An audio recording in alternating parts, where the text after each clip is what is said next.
자, 현저타임입니다. 9월 모의평가 사회문화 어떠셨는지 모르겠네요. 제가 느끼기에는 일단은 결국은 난이도를 조절하는 도표 문제 같은 경우에는 그렇게까지 어렵게 나오진 않았다. 6평보다는 그래도 조금은 어려웠던 것 같은데 6평에서 기억나시는지 모르겠지만 성불평등에서 여성비를 활용한 되게 특이한 문제, 이제 구간별로 나눠가지고 그 구간별로 이제 남자와 여자의 뭐 숫자를 이제 분석하는 막 그런 여성비 관련된 문제가 나왔던 게 좀 굉장히 특이했던 부분이라서 그 문제가 좀 특이했던 6평에 비해서 이번에는 전반적으로는 그냥 기존에 나왔던 유형에 맞춰가지고 나왔던 것 같아요. 다만 복지제도 관련해 가지고는 이제 벤 다이어그램 관련해서 교집합이나 합집합을 파악하는 문제가 조금 선지들이 이제 여러 개가 나오면서 조금 빡세게 나왔던 걸로 보이고, 인구 부양비랑 관련해서도 다소 조금 특이한 느낌의 문제가 나오기는 했습니다. 그거 외에는 나머지 문제들에서는 뭐 대단한 건 없었던 것 같았고요. 그렇기 때문에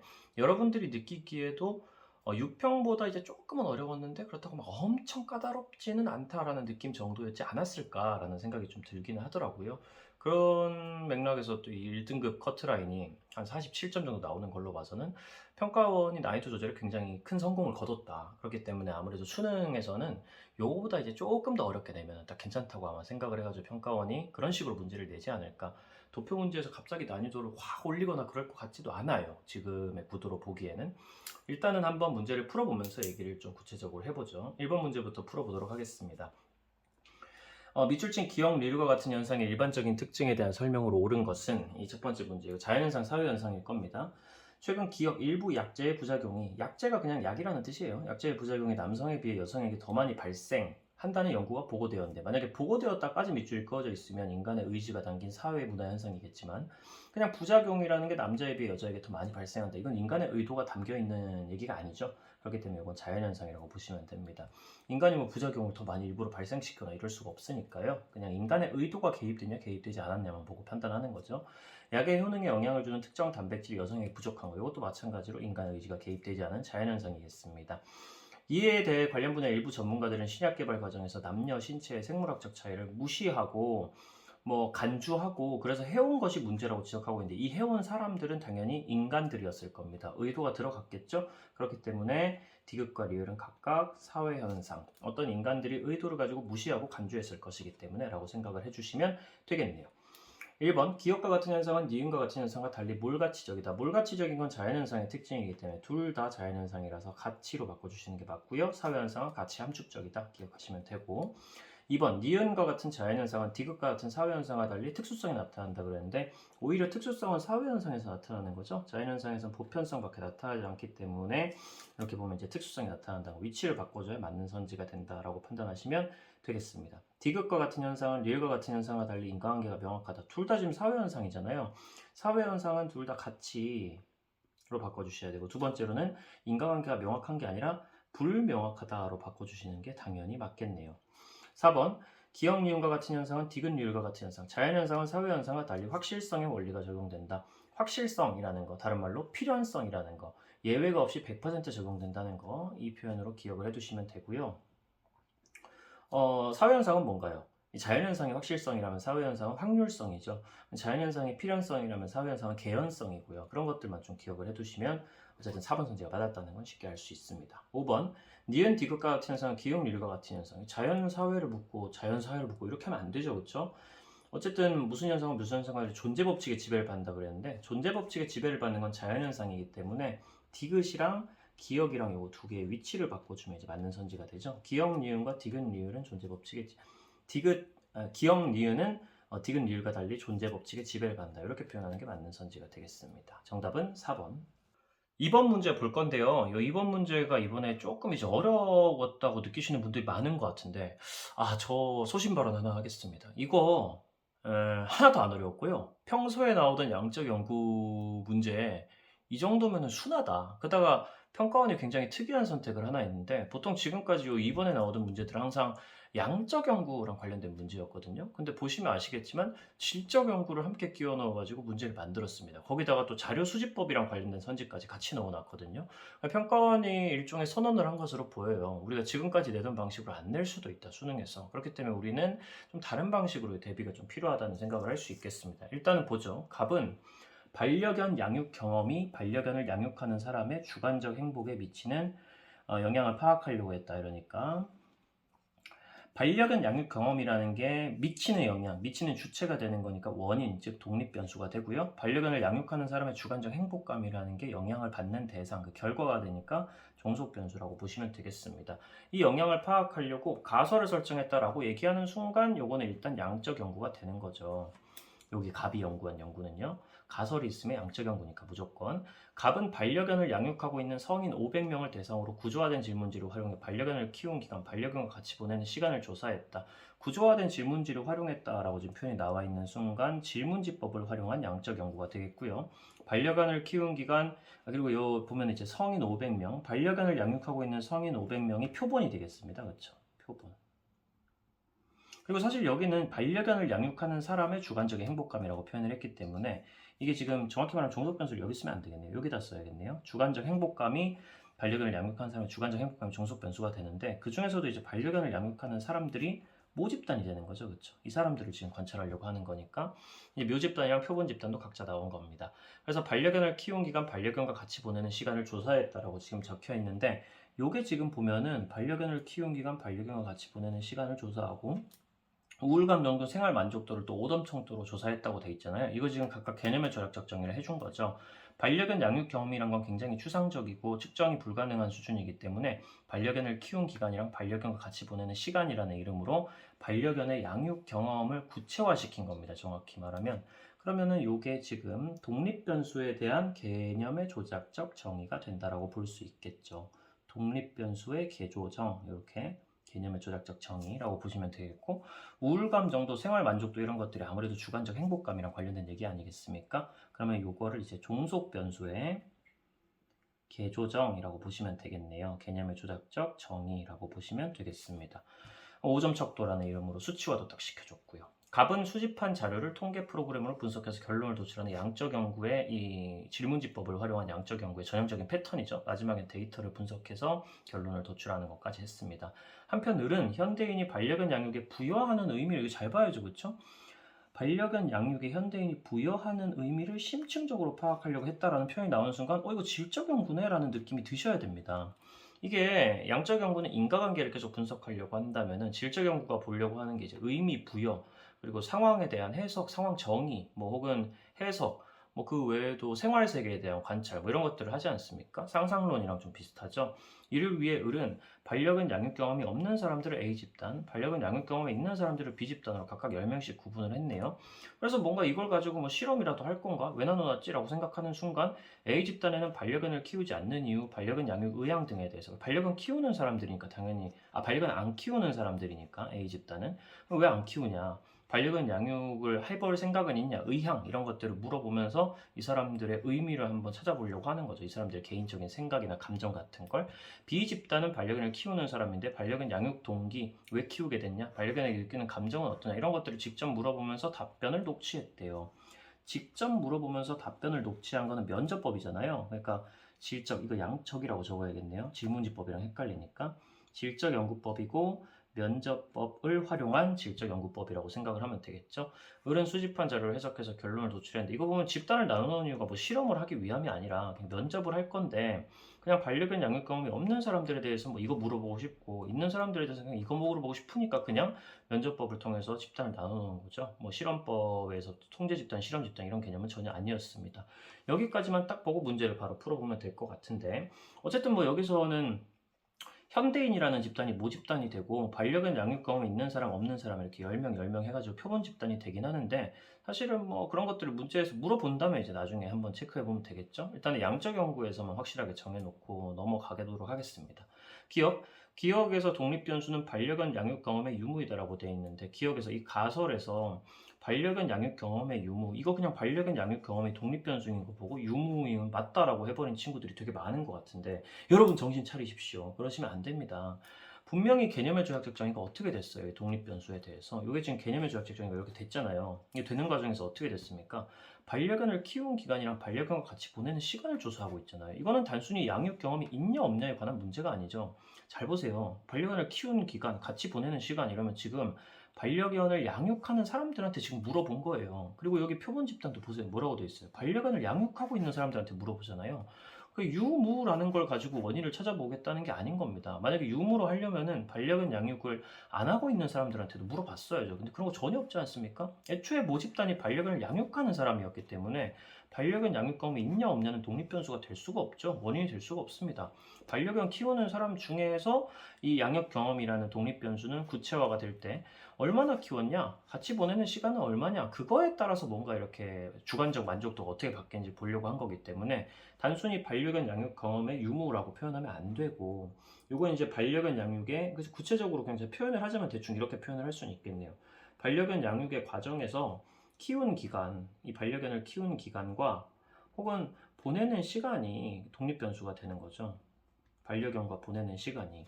그런 식으로 독립변수를 바꿔주는 게 맞겠습니다. 단순히 있다 없다를 가지고 생각을 하시면 안 되는 거죠. 지금 여기서 양육하는 사람들끼리 물어보고 있는데 그렇게 생각을 하면 안 되죠. 그래서 항상 이 양적 연구랑 관련된 얘기를 보거나 뭐 어쨌든 연구의 과정을 판단하는 문제를 볼 때는 되게 꼼꼼하게 보셔야 돼요. 실제로 이게 이렇게 적혀 있긴 한데 되게 뭉뚱그려져 있는 구체적으로 뭐지? 이런 생각을 꾸준히 하셔야 되는 겁니다. 니은은 비읍과 달리 해당 연구에서 종속 변수에 대한 조작적 정의에 해당된다라고 돼 있는데, 니은에 보면 우울감 정도는 생활 만족도로 오점 척도로 조사했다라고 돼 있잖아요. 원래는 반려견 양육하는 사람의 주관적 행복감이라는 굉장히 추상적인 개념이었어요. 요거를 우울감 정도 생활 만족도라는 거를 5점 척도로 조사를 딱 해가지고 만들어 준 거니까, 이거 지금 해당 연구에서 갑의 연구에서 종속 변수에 대한 조작적 정의가 맞죠. 그러면 비읍은 아닌지 확인해 봐야 되겠죠. 달리라고 돼 있으니까. 비읍 같은 경우는 잘 생각해 보세요. 근데 비읍 지금 질적 연구잖아요. 조작적 정의 하겠어요? 안 합니다. 그리고 애초에 보면 이 비읍이라는 게 양육 동기, 반려견이 느끼는 감정 이런 것들이 종속 변수라고 보기도 어려워요.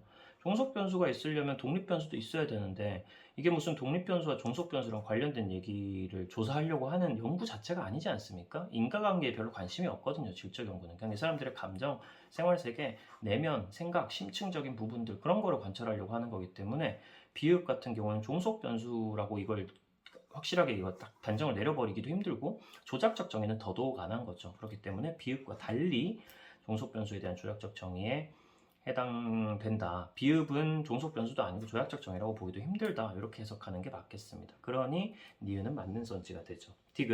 디귿과 시읒은 모두 해당 연구자가 언어적 상호작용의 필수적인 자료 수집 방법을 활용해 얻은 1차 자료이다.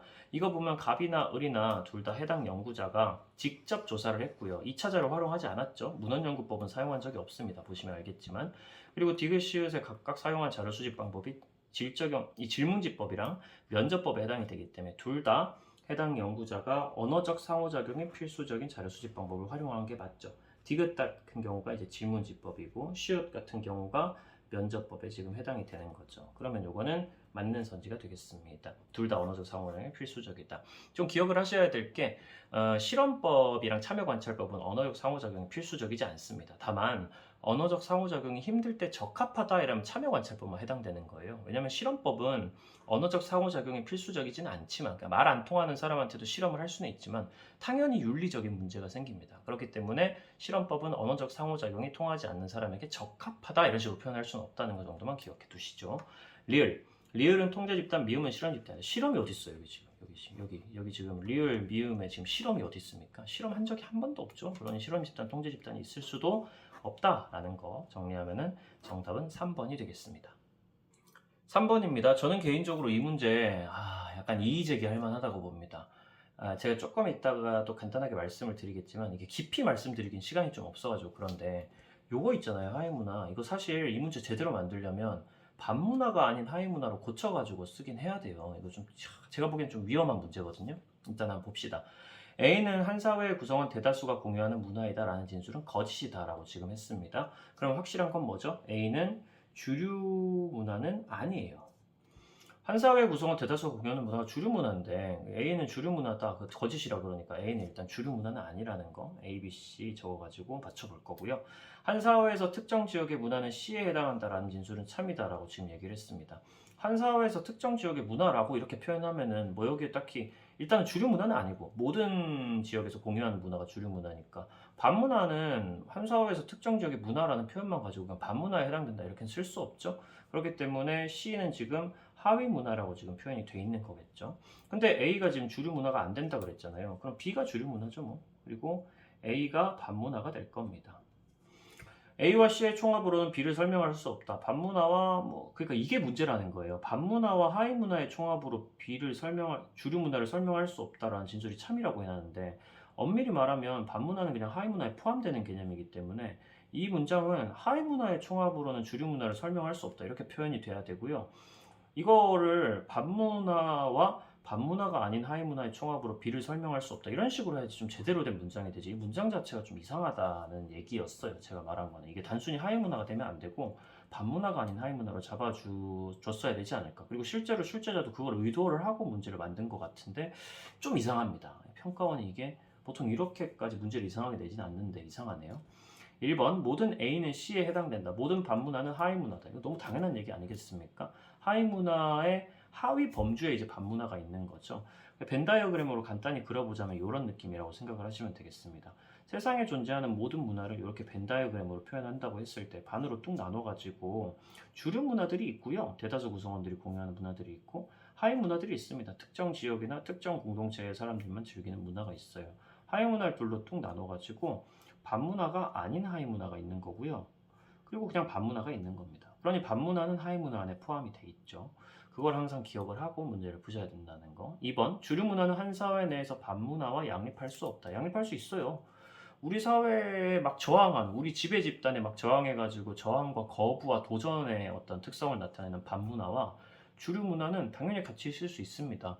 실제로 우리 사회에서 예를 들면 공산주의자가 있다고 쳐요. 자본주의를 엎으려고 하는 공산주의자들. 근데 그런 사람들이랑 자본주의자들이 그냥 공존하지 않습니까? 그렇기 때문에 충분히 양립할 수 있는 거고 한편으로는 아무리 이렇게 반문화를 지향하는 사람이라고 해도 여기 위에다가 살짝만 적어두죠. 있다로 바꿔야 되고 그리고 하나만 더 추가하면 이게 반문화나 혹은 그냥 일반적인 하위 문화라고 해도 주류 문화의 이렇게 반하주 이렇게만 쓸게요. 주류 문화의 일부 문화 요소를 공유하는 측면이 있기 때문에 양립할 수밖에 없다 이렇게 생각을 하셔야 됩니다. 쉽게 얘기하잖아요. 반문화에 따라 가지고 이 사회를 먹고 싶어하는 사람들도 주류 문화의 일부 문화 요소인 김치 먹고 젓가락이랑 숟가락은 쓰게 돼 있습니다. 한국어 쓰게 돼 있고요. 우리나라에 있으면은 주류 문화의 모든 문화 요소를 다 거부할 수는 없는 거거든요. 아무리 반문화라고 해도 하위 문화도 마찬가지고 그렇기 때문에 양립할 수 있다라고 고치는 게 맞겠습니다.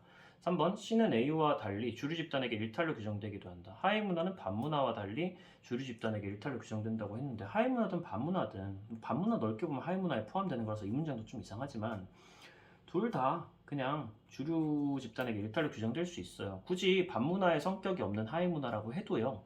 그래도 주류 집단한테 일탈로 규정될 수 있습니다. 막 거부하고 도전하고 저항하려고 하지 않고 그냥 내가 그냥 옷을 그냥 팬티만 입는 게 좋아가지고 팬티 입고 밖에 나갔어. 근데 이제 주류 집단에게 저 노출증이다 이러면서 일탈로 규정되고 그럴 수도 있는 거죠. 그렇기 때문에 가치로 바꿔주는 게 맞다. 4번 B는 C와 달리 주류 문화는 나머지와 달리 주류 문화는 하위 문화에 달리죠. 주류 문화는 하위 문화와 달리 사회 변화에 따라 반문화가 되기도 한다. 어떤 문화든지요 서로 다른 문화들이 될 수 있다라고 보시면 됩니다.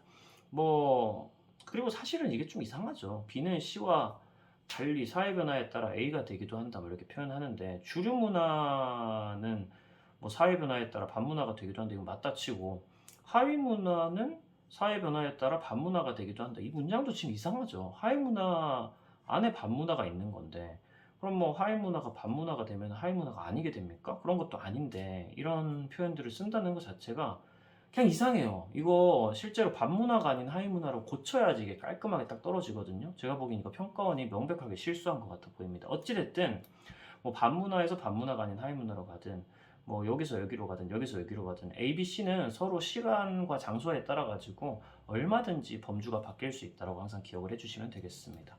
5번 반문화는 나머지와 달리 사회 전체의 동질성을 높이는 데 기여한다. 사회 전체의 동질성을 높여주는 거는 주류 문화죠. A가 아니라. 그러니까 A랑 B랑 위치만 바꿔주면 되겠네요.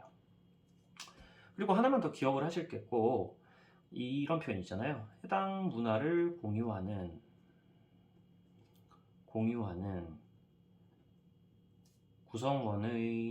구성원 간의 동질성을 올려준다. 만약에 이런 표현이 나올 수가 있거든요. 그러면 뭐 반인가 중가 한가 뭐 이렇게 문제가 나올 수 있는데 이거는 전부 답니다. 주류 문화도 하위 문화도 반문화도 그 문화를 즐기는 사람들끼리 그 공유하는 사람들끼리는 동질성을 무조건 높여주죠. 다만 사회 전체의 동질성을 높인다면 주류 문화고 특정 집단의 사회 안에서 이제 일부 사람들만의 동질성을 높인다면 하위 문화겠죠. 그런 것만 이제 좀 기억만 해주시면은 별로 어렵지 않게 하위 문화 관련 문제는 풀 수 있다. 정답은 1번. 자, 4번입니다. 이거는 이제 역할과 지위 혹은 뭐 사회와 기관이라든지 집단이라든지 이런 것들이 전반적으로 다 들어가 있는 문제라고 보시면 되는데 요즘에 이렇게 섞어서 많이 내네요. 첫 번째 보면은 여기 보면 어차피 물어보는 게 뭐 소속된 이런 거 물어보니까 지금 갑이랑 을이 각각 어디에 소속돼 있는지를 체크를 해봐야 될 겁니다. 하나씩 정리를 해보죠. 이거 일단 갑입니다. A 회사 회계팀 직원 갑이라고 돼 있죠. 그럼 갑은 일단 회사 회계팀에 소속이 돼 있습니다. 이렇게 깔끔하게 그냥 적어버리는 게 낫겠네요. 공식 조직이죠. 회사 회계팀은. 오늘도 회사 복지팀으로부터 호출을 받았다. 주의하세요. 회사 복지팀에 속해 있는 게 아닙니다. 그냥 호출만 받은 거예요. 회사는 사원들의 사내 동호회 결성과 참여를 장려하고 있는데 주의하세요. 아직 사내 동호회 들어간 거 아닙니다. 그냥 회사에서 그냥 그렇게 장려하고 있는 거예요. 갑은 회사 생활을 하면서 다른 직원들과의 갈등으로 마음고생을 해서 모든 사내 동호회 가입을 거부하고 있다. 아니 사내 동호회 가입을 거부하지 않았습니까? 그러면 갑은 사내 동호회는 안 들어가 있는 거죠. 그건 항상 체크를 해주셔야 되는 거고. 그 다음 A 회사 복지팀 팀장 을이라고 했으니까 을은 일단 회사의 복지팀에 들어가 있습니다. 아까 복지팀에서 갑한테 전화 왔다고 그러지 않았었나요? 그러면은 을이 갑한테 전화한 건가? 회사 내 같은 노동조합에서 활동하고 있는 거, 이거 주의하셔야죠. 그쵸? 이거 작년에 수능에도 딱 이렇게 나왔었어요. 기억나시는지 모르겠는데 을이라는 사람은 뭐 하나에만 활동하고 있는 것처럼 해놓고 갑이랑 병이 뭐 자기는 뭐 여기서 을이랑 같이 활동하고 있어 이렇게 해가지고 실제로 을이 얘기하는 부분에서는 뭔가 어떤 하나에서 두 개 정도밖에 소속 집단이 안 나타나는데 갑이랑 병을 보고 을의 소속 집단을 추론해야 되는 그런 문제가 나왔었거든요. 여기도 똑같네요. 이 을이라는 사람이 회사 내 같은 노동조합에서 활동하고 있는 갑이라는 표현이 나왔습니다. 그러니까 갑은 사실은 사내 노동조합에도 사내 노조에도 소속이 돼 있었던 거죠. 갑 같은 경우에는. 을 같은 경우에도 물론 사내 노동조합에 기본으로 소속이 되어 있습니다. 을은 갑의 사정을 알면서도 사내 동호회 가입을 권유하는 것은 동료 직원으로 해서는 안 된다고 생각을 한다.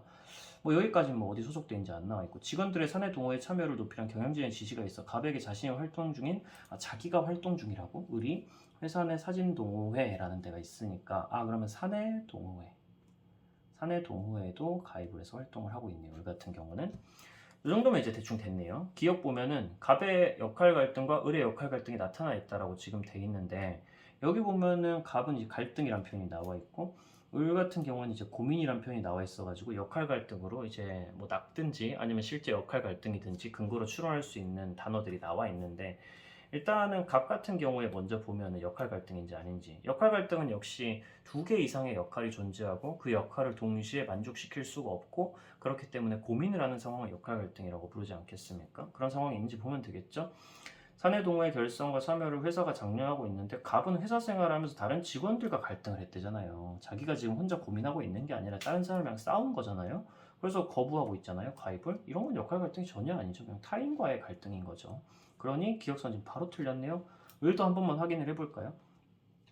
을은 갑의 사정을 알면서 사내 동호회 가입을 권유한 건 동료 직원으로는 해서는 안 된다 이런 표현이 지금 나와 있네요.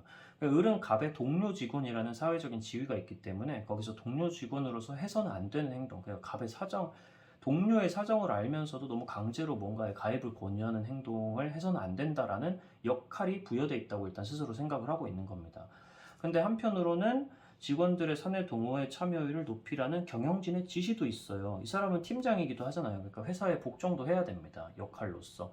근데 이제 동료 직원으로서의 지위에서 나오는 이런 걸 강제로 이렇게 가입을 권유하면 안 된다는 역할과 그리고 팀장으로서 이 회사원으로서의 지위에서 나오는 사내 동호회 참여를 높이는 경영진의 지시를 따라야 된다는 역할. 이거 두 개가 동시에 충돌을 하고 있는 상황이라서 고민하고 있잖아요.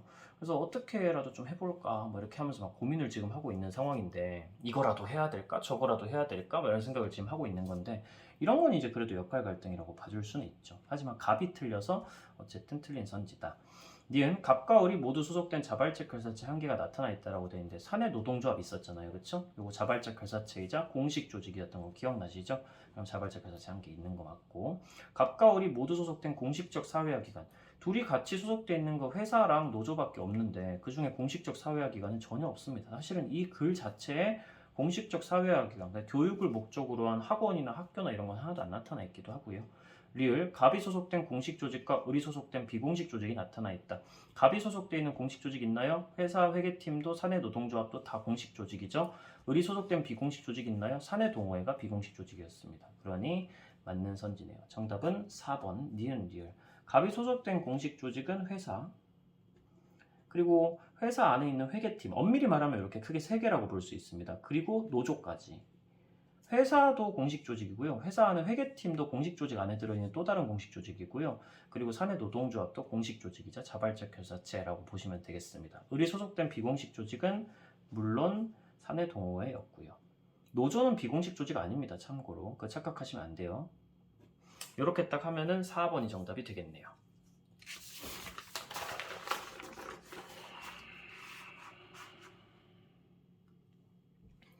5번입니다. 사회변동 이론, 진화론, 순환론 나오겠다는 거 알 수 있고요. 진화론, 순환론 실제로 나왔죠. 거대한 재난으로 사회 전반이 파멸되고 그럼 인구가 급감하고 근데 살아남은 이들이 아이를 낳고 그래서 사회적 재생이 시작되고 근데 또다시 일어나고 재난이 또 다른 파국이 야기되고 이러면 순환론이죠. 뭐 이거 설명할 필요 있나요? 돌고 돈다 이 얘기잖아요. 연속적인 이 순환의 과정에 대해서 설명을 하는 거. 나와보죠. 생태계에서 개체들이 생존을 위해 환경에 적응한다. 이거 진화잖아요, 진화. 이거 자연선택, 적자생존. 인간 사회도 생존을 위해 보다 고도화된 방향으로 나아간다. 점점 고도화된 방향으로 나아가는 게 인간이다. 결국 사회는 단계적 성장으로 이전보다 나은 형태로 변화한다. 결국 무한한 발전만이 있는 것이다. 순환론은 파멸, 급감, 다시 성장, 또 파멸, 급감 이런 식으로 설명을 한다면 진화론 같은 경우에는 무한한 발전 이렇게 설명을 하는 입장이라고 보시면 되겠죠. 1번 순환론은 서구 중심의 사고라는 비판을 받는다. 진화론이 그렇게 봤죠. 스펜서라는 사람이 진화론을 얘기를 하면서 우리 우월한 서구가 덜 발전된 사회들을 정복해도 괜찮다 이런 식의 얘기를 했기 때문에 진화론이 그런 공격을 받고요. 2번 진화론은 사회 변동을 사회 발전과 동일시한다. 이거 정답이네요. 순환론은 사회 변동은 발전과 쇠퇴에 반복되는 과정이다. 이렇게 보고 진화론은 항상 발전이야 이렇게 생각을 하고 3번 가는 나와 달리 순환론은 진화론과 달리 미래 사회 변동에 대한 역동적 대응이 용이하다. 순환론은 용이하지가 않습니다. 순환론은 운명론과 숙명론에 해당이 되기 때문에 이 순환론이라는 게 운명, 숙명론에 해당이 돼가지고 인간은 어차피 아무것도 할 수가 없어. 우리는 그냥 운명에 휩쓸려 다닐 뿐이야. 거대한 몇천 년 역사의 흐름 속에서 우리가 할 수 있는 건 별로 없어 라고 보는 역동적 대응이 용이한 게 아니라 굉장히 부정하는 입장, 인간의 자율성과 역동성을 부정하는 입장에 해당이 되죠. 4번 진화론은 순환론과 달리 운명론적 관점에서 사회 변동. 운명론은 방금 뭐라 그랬죠? 순환론이라고 했습니다. 진화론이 아니라 위치 바꿔주셔야 되고요. 5번 순환론은 단기적 사회 변동, 진화론은 장기적 사회 변동을 설명한다 이렇게 되어 있는데 확실한 건 순환론이 장기적인 사회 변동을 오히려 설명한다는 겁니다. 진화론이 장기적인지 단기적인지 그런 것들은 얘기가 좀 애매하거든요. 그냥 가가 확실하게 틀렸다라고 보시고 틀린 선지로 잡아주시면 되겠습니다. 정답은 2번. 6번입니다. 일탈이론 문제네요. 가다에 관한 설명을 옳은 것, 뒤리케메 아노미론이 등장했습니다. 최근에 기출에 거의 안 나오다가 이번 9평에서 거의 진짜 한 3년 만에 처음 등장한 것 같으니까 이거 잘 보셔야 됩니다. 차별교제이론, 낙인이론 중 하나랍니다. 사람마다 사회규범을 내면화하는 과정은 일률적이지 않아서 일탈에 대한 반응도 상이하다. 이 표현을 보면은 마치 낙인이론인가? 라는 느낌으로 오해하게 돼 있지만 이 끝까지 다 보면은 낙인이론으로 오해하기 위해서 만들어 놓은 함정이라고 보시면 되겠습니다. 이 얘기는 객관적인 어떤 일탈의 규정이 없다라는 표현이라기보다는 사람마다 일탈에 대해서 느끼는 어떤 가치관이라는 게 조금씩 다를 수 있다라는 얘기라고 일단 보시면 될 것 같아요. 뒤쪽이 훨씬 더 중요합니다. 일탈을 정당화하는 태도를 가진 사람들과 지속적으로 어울리면이라고 되어 있죠. 지속적으로 차별적인 교제를 한다는 얘기죠. 그럼 일탈에 대한 우호적 태도를 내면화한다. 혹은 일탈에 대한 우호적 가치관을 내면화한다. 그래서 일탈자가 된다. 결국 학습한다는 것이다. 이렇게 표현하는 건 차별적 교제 이론이죠. 지속적으로 어울린다는 표현이 굉장히 중요한 거예요. 이거 가지고 문제를 낼 수 있거든요. 단발적이거나 우발적인 접촉들. 일회성 접촉 있잖아요. 이런 것들은 차별적 교제 이론을 나타내는 표현으로 쓰이지 않고요. 지속적이라는 표현이 굉장히 중요하니까 기억해 두시면 되겠습니다. 사회 변동이 빠르게 진행되면서 전통 규범은 붕괴된다. 이 전통적인 지배적인 가치관이 무너져 버린다. 이를 대체할 수 있는 규범이란 게 없는 상황이란 게 만들어지는데 이런 것들 우리가 보통 부를 때 아노미 상태라고 부르게 되죠. 디르켐의 아노미론인 거 느껴집니다. 사람들은 이 지배적인 따를 만한 규범이 없는 상황에서 삶의 목적과 방향을 상실해서 일탈할 가능성이 높아진다. 디르켐의 아노미론이고요. 일탈이 사회적 통제를 이야기하는 것이 아니라 사회적 통제가 일탈을 이야기한다. 지금 이렇게 나와 있습니다. 오히려 사회적 통제가 일탈을 만들어낸다. 이 사회적 통제라는 거에 대해서 뒤쪽으로 일단 읽고 나서 한번 얘기해보죠. 일탈은 행위 자체가 아니라 행위자를 둘러싼 사회적 반응과 인식에 의해서 결정된다 이렇게 표현하고 있지 않습니까? 이 얘기가 이제 일탈에 대해서 객관적인 기준이라는 게 존재하지 않는다라는 뜻으로 이해를 하시면 되고 객관적 기준, 일탈을 판단하는 기준이란 것 따위는 존재하지 않는다. 모든 것은 다 상대적이고 사람들의 어떤 의미 부여에 따라서 결정되는 것이다라고 얘기하고 있고, 그럼 이거 낙인 이론이잖아요. 낙인 이론에 의하면 사회적 통제가 일탈을 야기합니다. 이 사회적 통제라고 얘기할 수 있는 것들이 이제 차별적인 제재, 혹은 부정적 낙인, 이런 것들이죠, 그렇죠? 사회적으로 다른 사람들에 의해서 차별적으로 제재를 받거나 부정적으로 낙인 찍히는 것 자체가 새로운 일탈을 만들어낸다. 이 사람에게 부정적 자아 정체성을 내면화시키는 과정을 통해서 이런 얘기를 하는 게 낙인 이론, 2차 일탈을 설명하는 이론이죠. 1번 가는 타인과의 상호작용을 통해서 일탈이 학습된다고 본다라고 지금 돼 있는데 여기 나와 있는 거 상호작용을 통해서 일탈을 배운다라는 거에 주목하는 게 차교론이 맞잖아요. 그렇죠? 사회화 혹은 학습 이런 표현을 얘기하는 거 차교론 맞습니다. 2번 디르켐의 아노미론은 일탈자의 부정적 자아가 형성되는 과정에 주목한다. 부정적 자아 정체성이 형성된다 이런 얘기하는 건 낙인 이론이죠. 낙인 이론, 일탈에 대한 대책으로 새로운 사회 규범을 정립해가지고 새로운 사회 규범으로 여러 가지 사회에서 일어나는 범죄들을 통제해줘야 된다. 이렇게 얘기하는 건 디르켐의 아노미론이겠고요. 4번 차교론은 디르켐의 아노미론과 달리 차별적 제재를 일탈의 원인으로 본다. 차별적 제재를 일탈의 원인으로 보는 이거는 이 둘 중에 어느 것도 아니고 이런 식으로 표현하는 거는 낙인 이론이죠. 차교론 같은 경우는 차별적 교제고 차별적 교제랑 차별적인 제재는 명백하게 다릅니다. 차별적 제재, 똑같은 범죄를 저질렀는데도 특정 사람에게 더 강력한 제재를 해가지고 그 사람에게 부정적 자아 정체성이 형성되게 만든다. 이런 거 낙인 이론이 표현하는 거기 때문에 차별적 제재와 차별적 교제 정도는 각각 제재는 낙인 이론, 교제는 이제 차교론이다. 이렇게 기억을 해두셔야 되겠습니다. 5번 다는 가와 달리 일탈에 대한 대책으로 정상 집단과의 교류 촉진, 그 차교론이잖아요. 정상적인 애들이랑 어울려야지 나쁜 애들이랑 어울렸으니까 일탈을 저지르게 된 거였잖아. 이렇게 얘기하는 거는 차교론, 즉 가기 때문에 가는 다와 달리라고 바꿔주는 게 맞겠네요. 정답은 1번. 7번입니다. 개인과 사회의 관계를 바라보는 관점이라고 표현이 지금 나왔기 때문에 실제론이랑 명목론이 나온다고 보면 되겠죠? 빠르게 한번 보죠. 한 사회의 개인들은 활발하게 상호작용을 한다. 여기까지만 보면 명목론 느낌이 조금 납니다. 상호작용의 상당 부분은 언어적 상징을 기반으로 이루어진다. 상징적 상호작용론 생각도 나고요. 그쪽이랑 이제 명목론이 어느 정도 이어져 있기 때문에 느낌이 오는데 뒤쪽으로 가보면 이제 문장의 형태가 달라지죠. 언어적 상징을 통한 상호작용은 이미 부여된 규칙에 따라 이루어지며 개인들이 그냥 주체적으로 상호작용하는 것처럼 보였지만 사실은 이미 부여된 규칙에 의해서 사회적으로 만들어진 시스템에 의해서 이루어지며 이러한 규칙이라는 건 일종의 무의식적인 문화 체계로 작동하면서 인간은 언어적 상징이라는 감옥에 갇힌 죄수다 이런 식으로 얘기를 합니다. 이미 사회적으로 언어라는 규범이 정해져 있고 이 규범에 따라 가지고 생각을 할 수밖에 없고 행동을 할 수밖에 없다라고 얘기를 하는 거는 명백하게 사회라는 게 개인을 구속하고 있다라고 주장을 하고 있는 실제론의 입장 되겠습니다. 기억 개인은 사회에 의해서 구조화된 행동을 한다고 본다. 구조 시스템에 따른 행동을 하게 된다고 본다. 실제로는 맞고요. 사회는 개인의 외부에서 독자적으로 작동한다고 본다. 그게 실제로는 뜻이죠. 외제한다. 사회라는 게. 디귿 개인의 자율적 의지에 의해 사회 현상이 형성된다고 본다. 이거는 명목론의 관점이고요. 개인들을 훨씬 더 중시하는 입장. 사회는 개인들의 이익 실현을 위한 수단에 불과하다. 이렇게 사회를 내려치는 것도 역시 개인을 훨씬 더 강조하는 명목론이라고 보고 1번 정답이었습니다. 8번입니다. 연구에 대한 설명으로 가장 적절한 것은 되는데 이게 지금 뭐 연구에 대해서 뭘 물어보는지 모르잖아요. 그럼 성질 한번 슬쩍 내려가 보는 겁니다. 수집된 자료를 임의로 조작했니, 연구자의 개인정보를 유출했니, 요거는 연구 윤리 태도랑 관련된 거잖아요. 연구 윤리랑 관련된 얘기구나 라고 생각을 하고 들어가시면 되겠네요.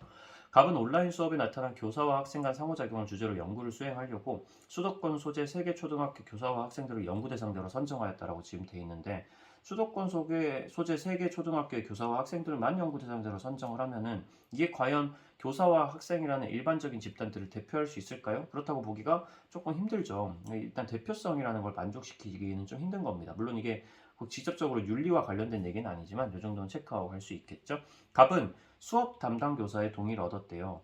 근데 지금 교사들한테는 동의를 얻었는데 학생들한테는 동의를 안 얻었어요. 학생들이 눈치채지 못하도록 온라인 수업에 접속해서 수업 장면을 관찰한 거잖아요. 물론 교사들도 기본적으로 관찰 대상자이긴 하지만 학생들에게 동의를 전혀 안 받았다는 점에서 문제가 있죠. 요 사람들한테 동의가 없었다. 다시 말하면 자발적인 참여의 기회를 보장하지 않았다라는 걸 좀 기억을 하셔야 되고요. 을은 고등학생의 학생 자치활동 참여 경험과 시민의식 간 관계를 주제로 연구를 수행하려고 땡땡 고등학교장의 추천을 받은 남녀학생 300명을 대상으로 했다고 합니다. 학교장이 추천을 한 남녀학생 300명만 대상으로 지금 했다. 아마 고등학교 교장쌤이면은 좀 우수한 애들만 이제 대상으로 추천을 했을 가능성이 좀 더 높겠죠. 역시 이것도 표본이 너무 굉장히 편향되어 있다. 다시 말하면 대표성이 만족되지 못한다라고 표현을 할 수 있겠습니다. 모집단이 그냥 고등학생들인데 고등학교장이 추천을 받은 남녀학생 300명을 좀 대표하기가 좀 어렵죠. 모든 고등학생들을. 이후 을은 연구 대상자의 실명이 포함된 응답 자료를 개인정보인데 이런 거를 유사 연구에 착수한 동료학자에게 막 제공하고 그러면 안 되죠. 그쵸? 이거는 뭡니까? 개인정보를 유출한 거고 사생활을 침해한 거라고 봐야죠. 이렇게 정도네요. 그렇게까지 뭐 분석할 게 엄청 많거나 그런 자료는 아닙니다. 1번, 갑은 수집된 자료를 임의로 조작하였다. 여기 어디 조작했던 얘기가 있죠? 그냥 자료를 수집하는 과정까지만 있는 거지 막 임의로 조작하는 내용은 전혀 나와 있지 않네요. 2번, 을은 연구 대상자의 개인정보를 유출할 때 이거 정답이죠. 그렇죠? 개인정보 유출했습니다. 연구 대상자의 실명이 포함된 응답 자료를 다른 연구자에게 넘겨버렸고요. 3번, 갑은 을과 달리 연구 자료를 연구 이외 목적으로 사용하였다. 오히려 을이 좀 그렇지 않았나. 을이라는 사람이 연구 자료를 자기 연구 이외의 목적으로 사용한 부분이 있지 갑이 딱히 그런 모습이 있다고 보기는 힘듭니다. 4번, 을은 갑과 달리 연구 대상자의 사전 동의를 얻지 않고 자료를 수집하였다라고 지금 돼 있는데 을 같은 경우에는 뭐 동의를 받았는지 안 받았는지 설문조사를 했으니까 아무래도 동의를 받고 나서 했겠죠. 근데 갑 같은 경우가 오히려 이 학생들에 대해서 눈치채지 못하도록 동의를 안 얻고 자료를 수집했기 때문에 갑이랑 을의 위치를 바꿔주면 갑이 그렇게 했다라고 표현하면 맞는 선지가 되긴 하겠네요. 5번, 갑과 을의 연구는 모두 표본의 대표성을 확보했다. 둘 다 표본의 대표성을 확보했다고 보긴 좀 어렵습니다. 갑 같은 경우에는 수도권 소재에 있는 초등학교의 교사와 학생만 연구 대상자로 지정했던 부분에서 그렇고요. 을 같은 경우는 학교장의 추천을 받은 학생들만 대상으로 했다는 점에서 각각 표본의 대표성, 모집단을 대표하는 표본 집단을 뽑지 못했다라고 보는 게 맞겠습니다. 정답은 2번.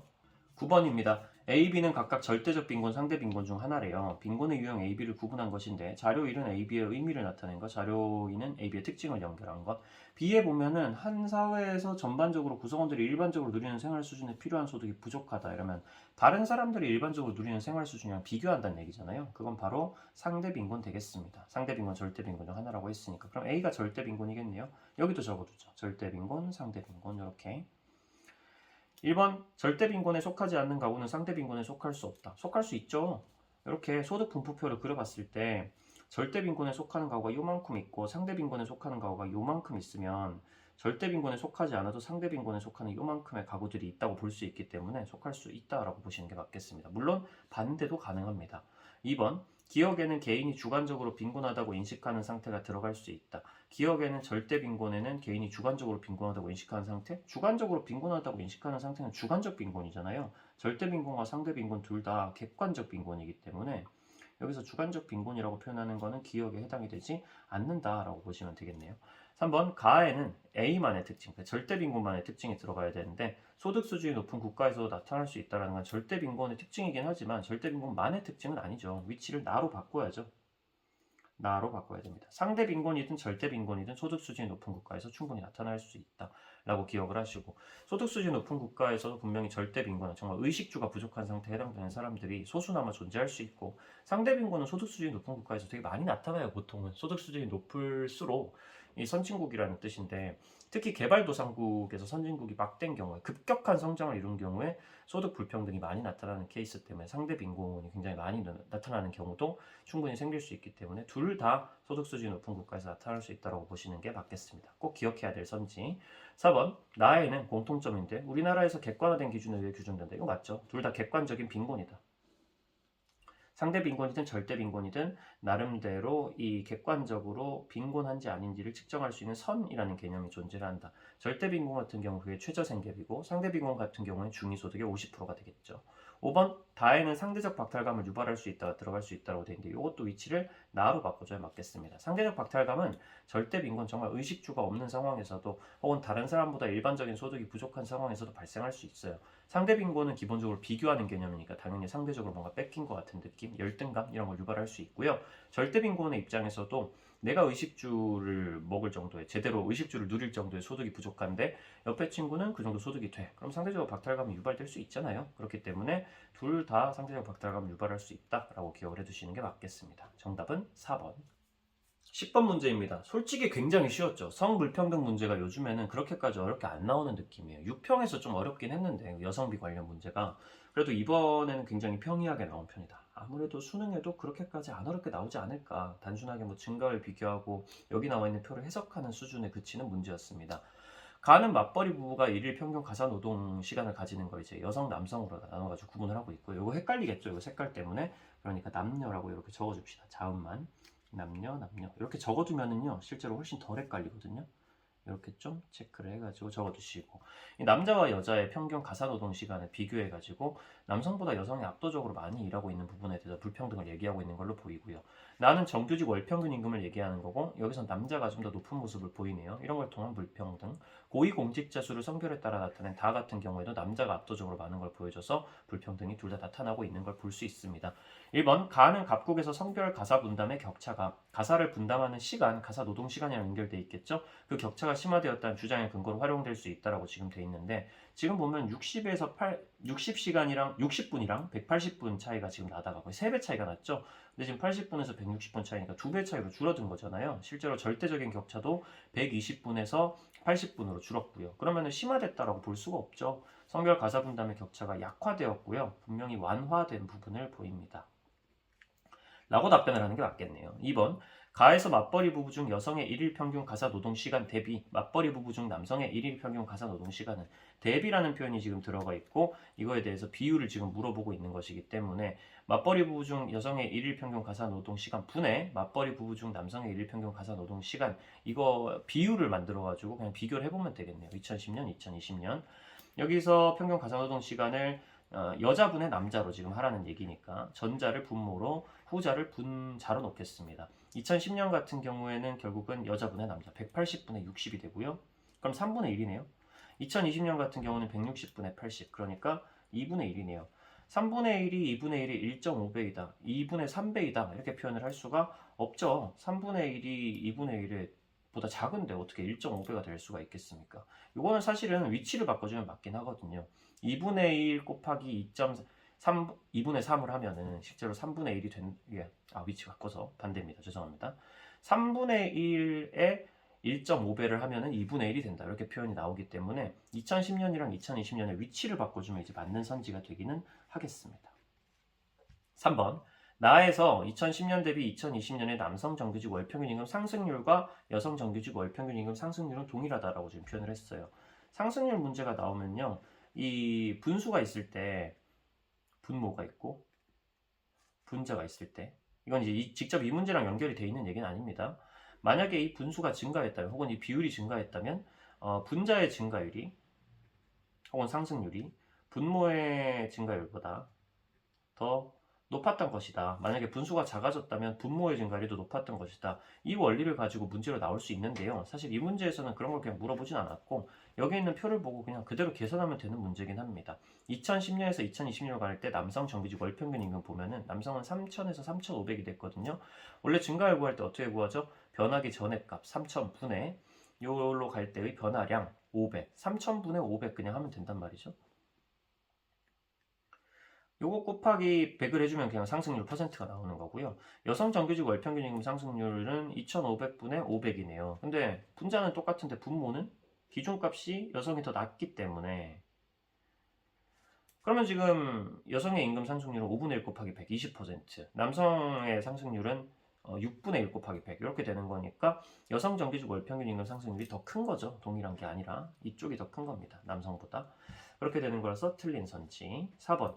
다해서 2010년 대비 2020년의 전체 고위공직자 수 증가율은 남성 고위공직자 수 증가율 2배이다. 전체 고위공직자 수 증가율을 어떻게 구하지? 왜 못 구해요? 여기 지금 명수로 그냥 나와 있지 않습니까? 400명, 100명, 500명, 250명이니까 500명에서 750명이 된 거잖아요. 그냥 500명에서 전체 임원수가 이거 지금 고위공직자 수니까 500명에서 고위공직자 수가 750명이 됐으니까 고위공직자 수 증가율 같은 경우는 500분의 실제로 변한 양 250 이렇게 되네요. 그러면 2분의 1이잖아요. 그러면 50%네요. 남성 고위공직자 수 증가율 같은 경우에는 얼마죠? 남성 고위공직자 수는 400명에서 500명이 됐습니다. 그러면은 400분의 100이잖아요. 그렇죠? 4분의 1이요? 400분의 100. 4분의 1. 여기는 2분의 1. 그러면 2분의 1은 4분의 1의 2배이다. 이렇게 얘기하면 당연히 맞는 선지가 되죠. 그냥 이런 식으로 빠르게 구하면 되는 문제라는 거. 5번. 다는 나와 달리 경제적 측면의 성불평등 양상을 파악하기 위한 자료이다라고 지금 돼 있는데 다에 나와 있는 거 경제적 측면인가요? 고위공직자는 경제적 측면이 아니잖아요. 오히려 나에 나와 있는 정규직 월평균 임금의 남녀 차이가 경제적 측면의 성불평등 양상을 파악하는 거잖아요. 그러니까 위치를 바꿔줘야지 맞는 선지가 되겠습니다.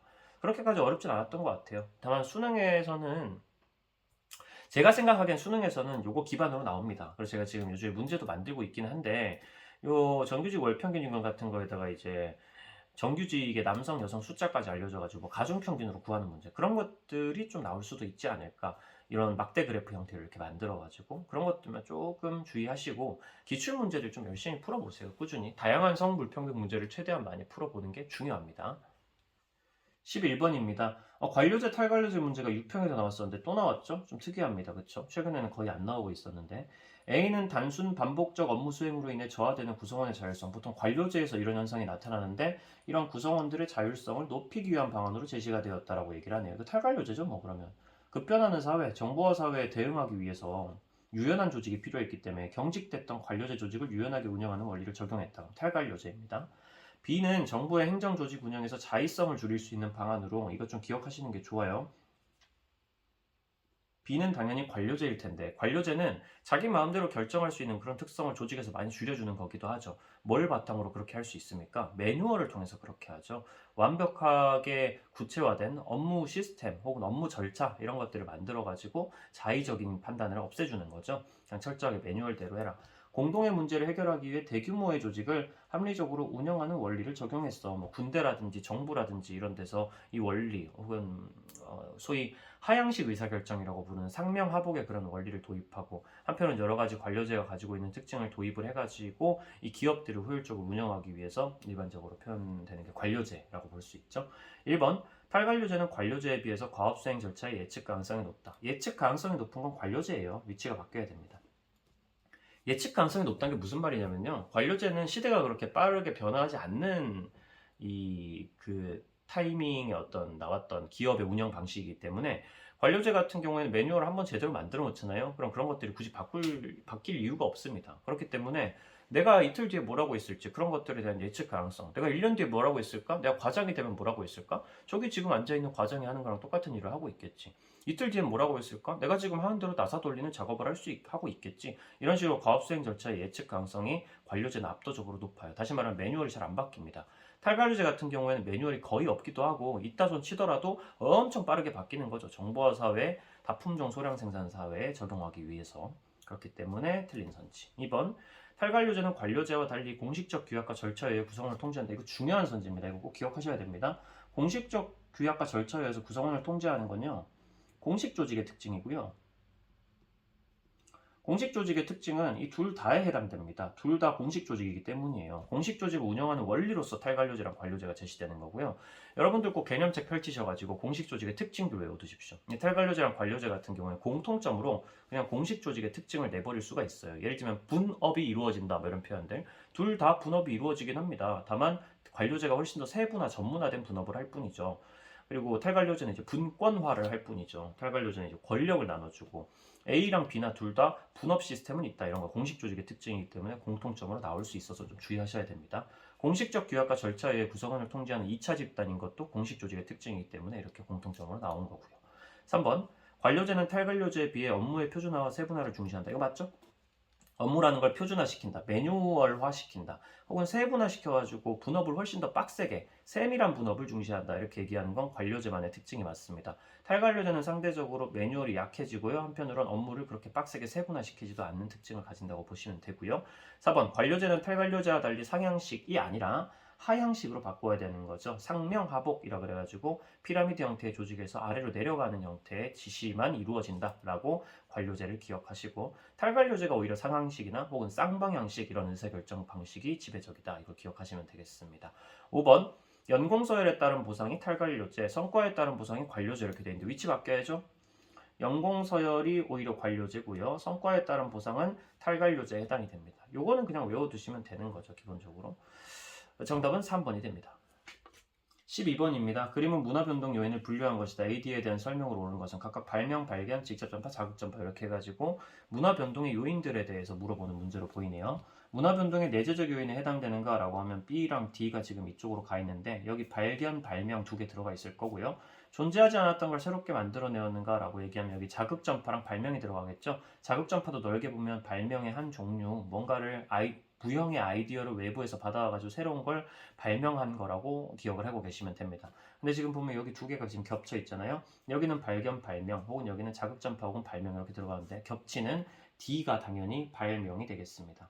A, B, C, D 순서대로 잡아주고 D가 발명. 그럼 나머지도 쭈르륵 나오게 되는 거죠. 남은 하나인 C 같은 경우 내재적 요인이어야 되니까 발견이 되고 있고요.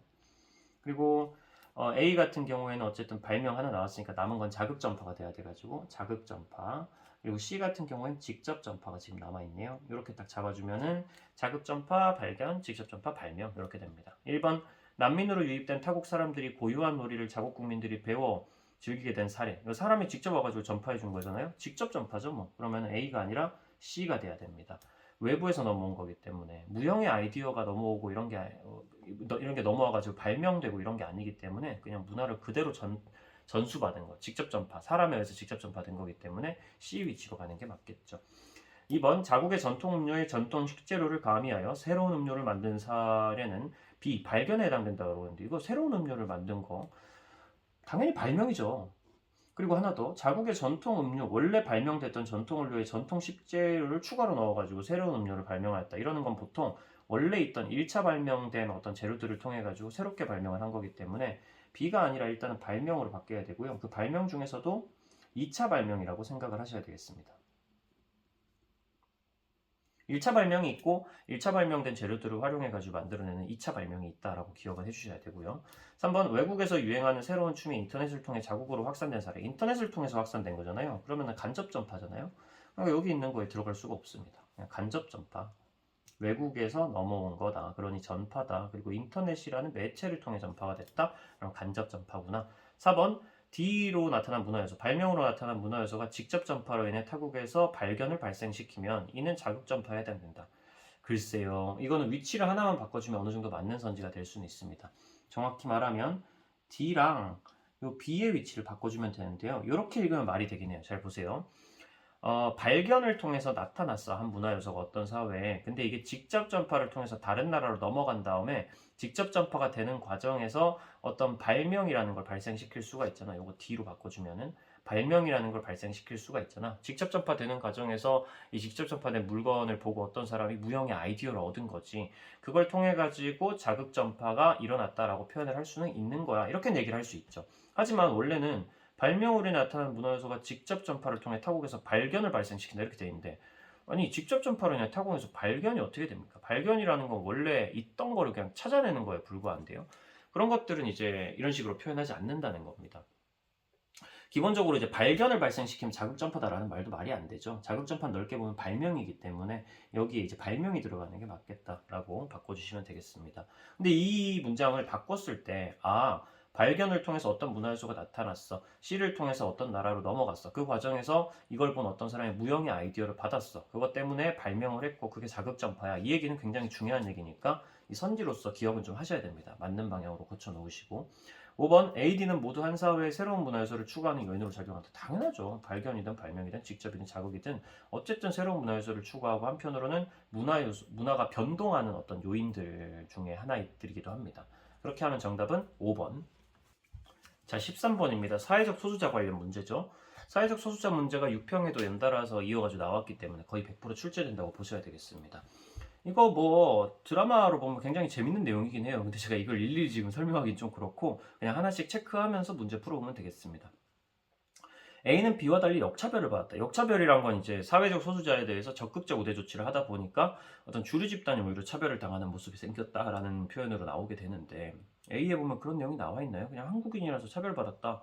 여기 B 같은 경우에도 보면은 탄광 노동자로 일하면서 열악한 노동 환경 개선을 위해서 활동도 했고 탄광 노동자들이란 사회적 소수자를 위해서 제1교포 2세라는 이유로 차별을 받았다. 이거 혈통 때문에 차별을 받았다. 이런 표현이 나와 있는데 역차별을 받는 건 하나도 없죠. 그냥 차별받는 얘기만 나와 있습니다. A에도 B에도 역차별 얘기는 없다.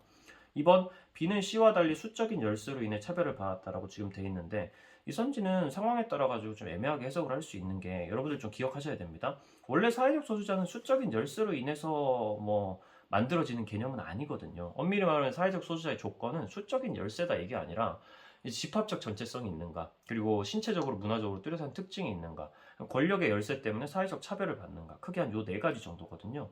그렇기 때문에 수적인 열세로 인해서 차별을 받았다는 이 표현 자체가 다소 좀 사회적 소수자 문제로 내기에는 좀 애매합니다. 애초에 사회적 소수자의 기준이 사회문화 안에서는 수적인 열세가 아니기 때문이죠. 그렇기 때문에 그냥 틀린 선지라고 사실 보셔도 상관은 없겠습니다. 실제로 보면은 그 현실적으로 해석을 하기에는 뭐 제1교포 2세니까 차별을 받았다. 숫자가 좀 적기 때문에 뭐 차별을 받았다라는 생각을 사실 뭐 일본에선 제1교포 2세가 적을 테니까 뭐 그런 얘기 할 수 있을 거고요. 현실에서는 그냥 일반적으로. C에서도 일본 국적의 혼연일인이 실제로 되게 적을 테니까 이 사람들 중에서 숫자가. 그래서 수적인 열세로 인해서 사회적 소수자이기도 하고 그 와중에 숫자도 적으니까 더 많은 차별을 받았다 이렇게 표현할 수도 있지 않나 싶긴 한데 이 문제의 의도 자체는 아무래도 수적인 열세로 인해 사회적 소수자가 결정되지는 않는다라는 내용을 여러분들에게 알려주려고 문제를 낸 걸로 보이니까 기억해 둡시다. 사회적 소수자는 수적인 열세로 결정되는 것은 절대 아니다. 3번 C는 D와 달리 선천적 요인으로 인해 차별을 받았다. C 같은 경우에는 일본 국적은 가지고 있지만 혼혈인이잖아요. 피부색이 다르다는 얘기죠.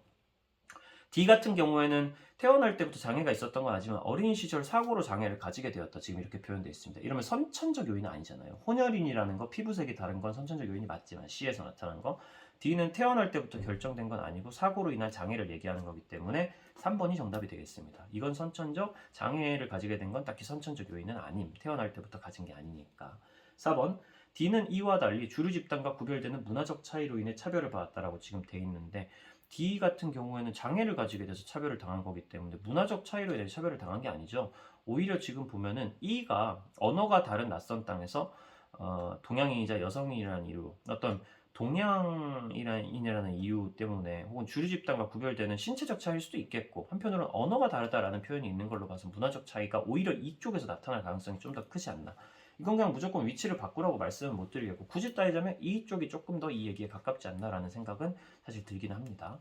5번 E는 A와 달리 국적이 주류 집단과 다르다는 이유로 차별을 받았다. E 같은 경우에는 지금 동양인이자 여성이라는 이유로 이중의 차별에 시달린 거잖아요. 딱히 국적이 주류 집단과 다르다는 이유로 차별을 받았다라는 표현 자체는 나와 있지는 않은데 A가 오히려 보면 한국인이라는 이유로 차별받았다라고 지금 돼 있지 않습니까? 그러니까 A와 달리라는 표현이 확실히 틀린 거죠. 한국인이라는 이유로 차별받은 게 국적이 주류 집단과 다르다는 이유로, 국적이 주류 집단인 일본인들과 다르다는 이유로 차별받은 게 아니면 뭐겠습니까? 그러니 정답은 3번이 됩니다. 14번입니다. 사회문화 현상을 바라보는 갑병의 관점, 이러면 기능론, 갈등론, 상상론이 나온다고 보셔야죠. 이 표현, 사회문화 현상을 바라보는 관점, 이 표현을 기억해 두시는 게 좋겠습니다. 가뭄이라는 사회적 위기 상황에서 공동체의 결속력을 높이고 사회 안정을 유지하는 역할을 담당하는 의뢰가 기후제다. 위기 상황에서 공동체의 결속력을 높이는 기능을 하고 사회 안정이라는 게 중요한데 그걸 유지하는 역할을 담당했다. 이 표현 자체가 기능이 있다는 얘기죠. 기능론의 안정과 조화를 위해서 이 기후제라는 사회 요소가 문화 요소가 자기가 하는 기능을 설명해주는 그런 맥락의 제시문이었다.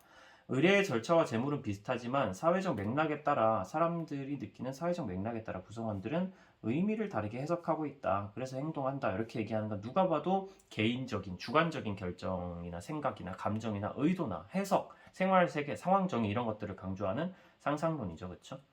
상상론. 기후제와 같은 의뢰는 피지배층의 불만을 잠재우고 사실은 갈등이 있는데 피지배층의 불만을 약하게 만들고 기존 질서를 유지하려는 기득권층의 통치 수단일 뿐이야. 지배층의 통치 수단이야. 이렇게 비판적으로 바라보는 것은 갈등론의 입장이라고 보시면 되겠죠. 1번 기능론은 상상론과 달리 개인의 행위가 상황에 대한 주관적 해석에 기초해서 이루어진다. 이건 상상론의 입장이죠. 주관적 해석, 의미 부여 이런 것들을 강조하는 것은 기능론 같은 경우에는 이게 어떤 상황에 대한 주관적 해석 이런 거 중요하게 생각하지 않습니다. 사회 전체의 안정과 균형의 질서를 보는 거죠. 2번 기능론은 갈등론과 달리 기득권층의 이익을 대변하는 논리로 활용될 수 있다는 비판을 받는다. 이거 맞고요. 특히 갈등론이 기능론을 이런 식으로 많이 공격을 하죠. 기득권층의 이익을 대변하는 거 아니냐. 넌 너무 보수주의 아니냐. 지금 사회가 그냥 너무 긍정적으로 안정과 조화와 균형만 이루고 있다고 얘기하는 거 아니냐. 갈등을 부정하는 거 아니야? 그럼 누가 좋아하지? 기득권층이 좋아하지. 이 사회 구조 지금 나쁘지 않다고 주장하면 이런 식으로 기능론이 공격을 많이 받고 갈등론은 그런 공격을 하는 입장이죠. 그런 비판을 받는 게 아니라 비판을 하는 입장에 해당되기 때문에 달리라는 표현도 맞게 돼서 2번이 정답입니다. 3번 상상론은 갈등론과 달리 집단 간 갈등을 사회 변동의 원동력으로 본다. 이건 설명할 필요도 없지 않습니까? 갈등론이 그렇게 보죠. 상상론이 아니라. 4번 갈등론은 기능론과 달리 지배계급과 피지배계급의 이익이 조화를 이루고 있다고 본다. 이거는 갑의 관점과 달리 뭐 이런 건 치우시고요. 이것만 바꿔주면 맞는 표현이 됩니다. 지배계급과 피지배계급의 이익이 조화를 이루고 있다라는 게 아니라 양립이 불가능하다. 이 표현이 들어가면 이제 맞는 선지가 되죠. 갈등론은 지배계급과 피지배계급의 이익이 조화를 이루고 있다고 보는 게 아니라 동시에 만족되는 게 불가능하다. 그렇기 때문에 갈등이 일어난다라고 보고 있기 때문에 어쨌든 틀린 선지입니다. 5번 갈등론은 상상론과 달리 사회구조가 개인에게 미치는 영향을 간과하지 않죠. 사회구조, 거대한 거시적인 관점을 외면하는 입장, 그래서 사회구조가 개인에게 미치는 영향을 잘 모르는 입장은 상상론에 해당되죠. 미시적 관점에 해당되는. 그렇기 때문에 을병 위치를 바꿔주시면 맞는 선지가 되기는 한다. 자, 15번입니다. 각국의 사회보장제도는 우리나라의 사회보장제도와 동일하대요. 그러면 사회보험, 사회서비스, 공공부조 셋 중에 하나겠죠. 고령이나 노인성 질병 등의 사료를 일상생활 혼자서 수행하기 어려운 노인들에게 장기 요양급여를 지급한다 이렇게 표현하면 사실 끝난 거죠. 이 제도 이름을 반드시 외워둬야 됩니다. 노인장기 요양보험이고요. 사회보험에 해당이 됩니다. 소득 인정액이 일정 수준 이하인 노인들에게 선별적으로 기초연금 돈을 주는 것이기 때문에 공공부조라고 보시면 되겠고요. 엄밀하게는 노인기초연금이라고 불리는 공공부조에 해당이 됩니다. 그럼 사보, 공부 이렇게 사회제도, 사회복지제도 이름 자체는 이제 결정이 난 상황이죠. 여기서 이제 생각을 해보는 겁니다. 그럼 이제 그 다음부터 뭘 해야 될까? 이거 지금까지 복지제도에 대해서 많이 나왔던 유형의 문제기는 한데요. 많이까지는 아니고 이게 어떤 기출에서 예시를 찾아볼 수 있는 문제인데 지금 보면은 가수급자 부분이랑 가와나 중복수급자 부분이랑 지금 어차피 이 표 안에 들어가 있는 비율은 각국의 지역별 65세 이상 인구 중에 그러니까 노인 인구 중에서 가나의 수급자 비율이거든요. 그러니까 A 지역 안에서 노인 인구 중에 26%만큼이 가수급자다. A 지역의 노인 인구 중에 뭐 76%만큼이 나수급자다. 중복수급자는 B 지역에서 뭐 6%다. 이런 식으로 지금 나와 있는 거거든요. 근데 여기서 지금 26 기억 니은 가려져 있고 디귿 60 이렇게 이쪽 라인은 가려져 있으니까 가운데 이걸 보고 우리가 뭘 할 수 있을까요? 아 이거 가중평균이구나 라고 생각을 해가지고 이걸 통해서 우리가 이 A 지역과 B 지역 비율이랑 전체 지역의 비율의 거리를 각각 구해가지고 그걸 통해서 우리가 분모에 해당되는 값 그러니까 A 지역과 B 지역의 65세 이상 인구 수 분모에 해당되는 값이 어느 쪽이 더 큰지를 알아낼 수 있겠다라는 생각이 들죠. 가중평균의 원리를 원래 배우셨던 대로 그대로 따라가면 됩니다. A 지역 같은 경우는 76, 그러니까 더 큰 수를 오른쪽에 적어주죠. A 지역, B 지역은 68 이렇게 되니까 전체 지역은 70이니까 이쪽에 가깝겠네요. 전체. 그럼 여기서 여기까지 거리가 2이고 여기서 여기까지 거리가 6이니까 비율상으로 3대 1의 비율이 만들어집니다. 그럼 실제로 B 쪽으로 3대 1만큼 더 가까이 붙어 있는 거, 그러니까 B 지역의 노인 인구가 3배만큼 더 많다라는 거 거꾸로 이렇게 내려주면 비율을 맞춰주면 되는 거죠. 아, B 지역이 A 지역보다 노인 인구가 3배만큼 많구나. 전체 지역은 비율상으로 따지면 1대 3이니까 다 합치면 4. 100명, 300명, 400명 이렇게 노인 인구가 있다고 가정을 하고 문제를 풀어보면 되겠습니다. 그러면 A 지역은 금방 나와요. 그렇죠? 이게 지금 전체 지역이 10이고 B 지역이 지금 6이니까 이게 지금 B 지역 쪽에 3배만큼 더 가까이 붙어 있어야 되거든요. 여기서 여기까지의 거리가 지금 4지 않습니까? 그럼 3배만큼 거리 차이가 더 멀어야 된단 말이죠. 여기서 여기까지의 거리가 12만큼 거리 차이가 나야 됩니다. 이거 실제로 이렇게 그려보셔도 되거든요. 이렇게 그려도 금방금방 나옵니다. B 지역이 지금 6이고 6을 왼쪽에 배치하고 전체 지역보다 작으니까 전체 지역은 10에다가 배치하고 그리고 A 지역은 얼마인지 모르긴 하지만 확실히 아는 건 B 지역 쪽이 3배만큼 더 많다는 거죠. 그럼 거리 차이가 3대 1만큼 지금 나야 된단 말이죠. 근데 실제로 여기서 여기까지의 거리가 지금 4니까 여기서 여기까지 거리는 12일 거란 말이죠. 그럼 A는 22 이렇게 돼가지고 디귿은 22라는 숫자가 나옵니다. 문제는 여기인데 가수급자 비율인데 기억과 니은을 알아낼 방법이 지금은 없단 말이죠. 여기서 한번 생각을 해봅시다. 어떻게 알아낼 수 있을지. 아래쪽으로 가니까 각국은 AB 지역으로만 구성됨. 이건 원래 가중평균이 적용될 때 일반적으로 표현되는 문장이고요. 두 번째로 각국 전체 지역 65세 이상 인구 중 가와나 중복수급자 둘 다 수급하는 사람들 빼고 나수급자 비율, 그러니까 나만 수급하는 사람의 비율을 지금 얘기하고 있는 거죠. 전체 지역에 이 수급자 벤 다이어그램을 한번 그려보면은 가제도의 수급을 받는 사람, 나제도의 수급을 받는 사람들이 이렇게 각각 있다라고 볼 수 있겠습니다. 여러분들이 벤 다이어그램 그리는 거 익숙해지셔야 돼요. 전체 지역 중에서 중복수급자가 지금 10에 해당되죠. 그리고 여기서 지금 얘기하고 있는 건 가와나 중복수급자를 뺀 나수급자 비율, 여기에 해당되는 친구를 물어보고 있는 거고, 이거 여기 보면 나옵니다. 그렇죠? 나수급자 전체가 70이고 여기서 중복수급자 10을 빼면은 60에 해당되는 이 비율 있잖아요. 이 60이라는 비율이 가와나 중복수급자를 뺀 가수급자의 비율, 여기 있는 친구, 여기 있는 친구, 가만 수급하는 친구의 6배라고 돼 있잖아요. 그럼 여기도 10을 딱 적어 놓으면 되겠죠? 그러면 가는 20% 적용을 받는다. 전체 지역 중에서 이렇게 바로 나옵니다. 이거 두 개 더해가지고 20%가 가의 수급자 비율이 되겠죠. 쉽죠? 그러고 나면 이제 나머지 가중평균을 사용해가지고 요거 기역까지만 구해주면 되는 거죠. 이것도 3대1 거리 차이가 나야 됩니다. 이 전체 지역과 거리가 B 지역 쪽에 3대1만큼 더 가까워야 되거든요. 여기 지금 26에서 20까지 6 차이가 나니까 이 6이라는 거리에 3분의 1 해가지고 B 지역에 3분의 1만큼 더 가까워야 되는 거 아니겠습니까? 그러면 B 지역은 2라는 거리 차이가 나야 되고 그러면 기역은 18이 될 겁니다. 헷갈리면은 이렇게 한번 그려보셔도 괜찮아요. 그러면 기역이 18이 나오게 되죠. 그걸 가지고 이제 문제를 풀어보면 된다는 것까지 정리를 해드렸습니다. 그럼 이걸 가지고 실제로 아래쪽에 보면은 뭐 디귿, 기역, 니은 비교하는 거인데 이건 이미 구해놨으니까 22는 18보다 크고 20보다 작다라고 돼 있는데 20보다 더 크잖아요. 그러니까 틀린 거. 2번 금전적 지원을 원칙으로 하는 제도는 사실은 가나 둘 다 아니겠습니까? 금전적 지원을 원칙으로 하는 제도의 수급자에 해당하는 65세 이상 인구 구하라고 그랬어요. 비율 아닙니다. 인구. 여기도 인구 구하라고 그러고 여기도 인구 구하라고 그러고 다 인구 구하라고 그러네요. 보니까. 아 그러면은 우리는 어차피 이 비율만으로 보면 안 되고 수급자 숫자를 구해야 될 겁니다. 실제로 수급자 숫자가 몇 명인지. 우리는 노인 인구를 100명, 300명, 400명으로 가정을 해놨기 때문에 그냥 다 구해보죠. 어차피 거의 다 물어볼 것 같은데 100명 중에 26%가 사회보험에 적용을 받으면 그냥 26명이 적용받는 거고 여기는 76명, 여기는 22명 이렇게 그대로 수급자 숫자를 적어주면 되겠고요. B지역 같은 경우는 300명 중이니까 300명 중에 18%면 지금 54명 그리고 300명 중에 68%면 지금 180에다가 24 더하면 204명 그리고 300명 중에 6%면 18명 이렇게 해가지고 실제 수급자 숫자가 각각 나오겠네요. 전체 지역 같은 경우에도 400명이라고 가정을 했으니까 이거 왼쪽으로 배치해주고 400명 중에 20%면 80명 그리고 400명 중에 70%면 280명 그리고 여기는 40명 이런 식으로 쭉쭉쭉 수급자 숫자가 나오겠네요. 뭐 구하는 건 그렇게 어렵지 않았습니다. 금전적 지원을 원칙으로 하는 제도의 수급자에 해당하는 거니까 지금 여기서 물어보고 있는 거는 이 전체 지역이지만 이거는 이거 합집합 전체를 지금 물어보고 있는 거거든요. 금전적 지원을 원칙으로 하는 제도의 수급자에 해당한다라는 건 결국 가 혹은 나 둘 중에 하나라도 수급을 받는다라는 뜻이니까 이 합집합을 물어보는 겁니다. 그럼 합집합을 A 지역이랑 B 지역 각각에서 구해봐야 되겠는데요. 실제 수급자 숫자를 기반으로 해서 A 지역 같은 경우는 어떻게 하면 되나요? 이거 하나만 그려볼까요? A 지역만 한 번만 그려볼게요. 추가로 가, 나 이렇게 벤 다이어그램을 배치할 수 있죠. 사실은 조금 집합에 대한 이해가 좀 있으신 분들은 안 그려도 될 겁니다. A 지역 같은 경우는 지금 실제로 수급자 숫자로 여기다가 표시를 할게요.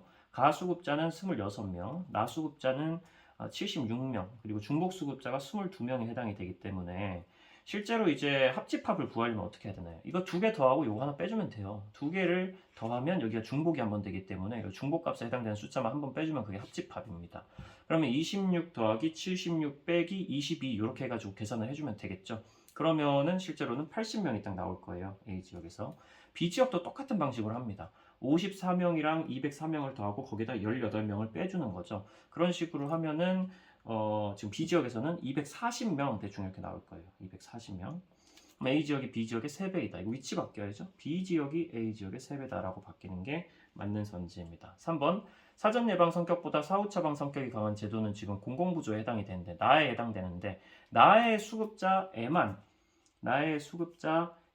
해당하는 65세 이상 인구를 물어봤기 때문에 이거 벤 다이어그램으로 따지면 어느 쪽에 위치하고 있는 친구들이죠?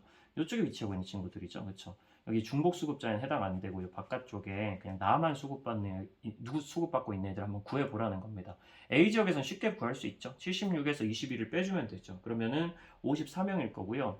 B지역 같은 경우도 똑같은 방식으로 나 수급한 애들 204명 중에 중복 수급하는 18명 빼주는 방식으로 계산을 하면은 실제로 186명이 나올 겁니다. 그러니까 54명이랑 186명이랑 이렇게 계산하면은 A지역이 B지역보다 많다는 건 말도 안 되는 소리죠. 4번 상호부조의 원리가 적용되는 제도의 수급자에만 해당하는 65세 이상 인구. 이번에는 이제 가에만 해당되는 애들 물어보는 거죠. 이것도 해주면 되죠. 여기 4명이고 B지역이 A지역 4명에 B지역 같은 경우도 똑같이 구해보면은 가수급자가 총 54명인데 그 중에서 중복수급자가 지금 18명이 지금 되는 거니까 그럼 B지역 같은 경우는 36명이 되겠네요. 이렇게 계산을 하면 36이 A4의 3배이다. 이것도 틀린 얘기고 정확히는 9배가 돼야 된다. 이렇게 바꿔주는 게 맞겠습니다.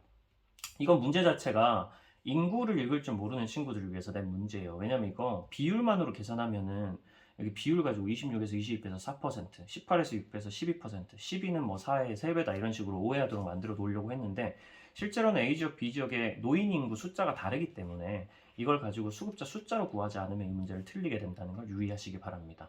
5번 각국 전체 지역에서 가와 나 중복수급자에 해당하는 65세 이상 인구는 중복수급자에 해당되는 인구 여기 지금 10%에 해당되는 사람들이었죠. 근데 이제 중복수급자 실제로는 400명 중에 10%니까 40명이잖아요. 40명은 강제가입을 원칙으로 하는 제도의 수급자 그러니까 사회보험에만 해당되는 수급자에만 해당되는 65세 이상 인구 사회보험 같은 경우에는 지금 80명인데 그 중에서 중복수급자 40명 있으니까 사회보험만 적용받는 애들은 여기서 지금 여기를 빼주는 거잖아요. 똑같이. 그럼 딱 10%도 사실 똑같죠. 여기 벤 다이어그램만 봐도 어차피 400명 중에서 비율상으로 똑같으니까 지금 전체 안에서 그냥 구하는 거니까 10% 똑같아서 40명으로 똑같다라는 거 쉽게 알아낼 수 있습니다. 그러면 정답이 5번이 되는 거죠.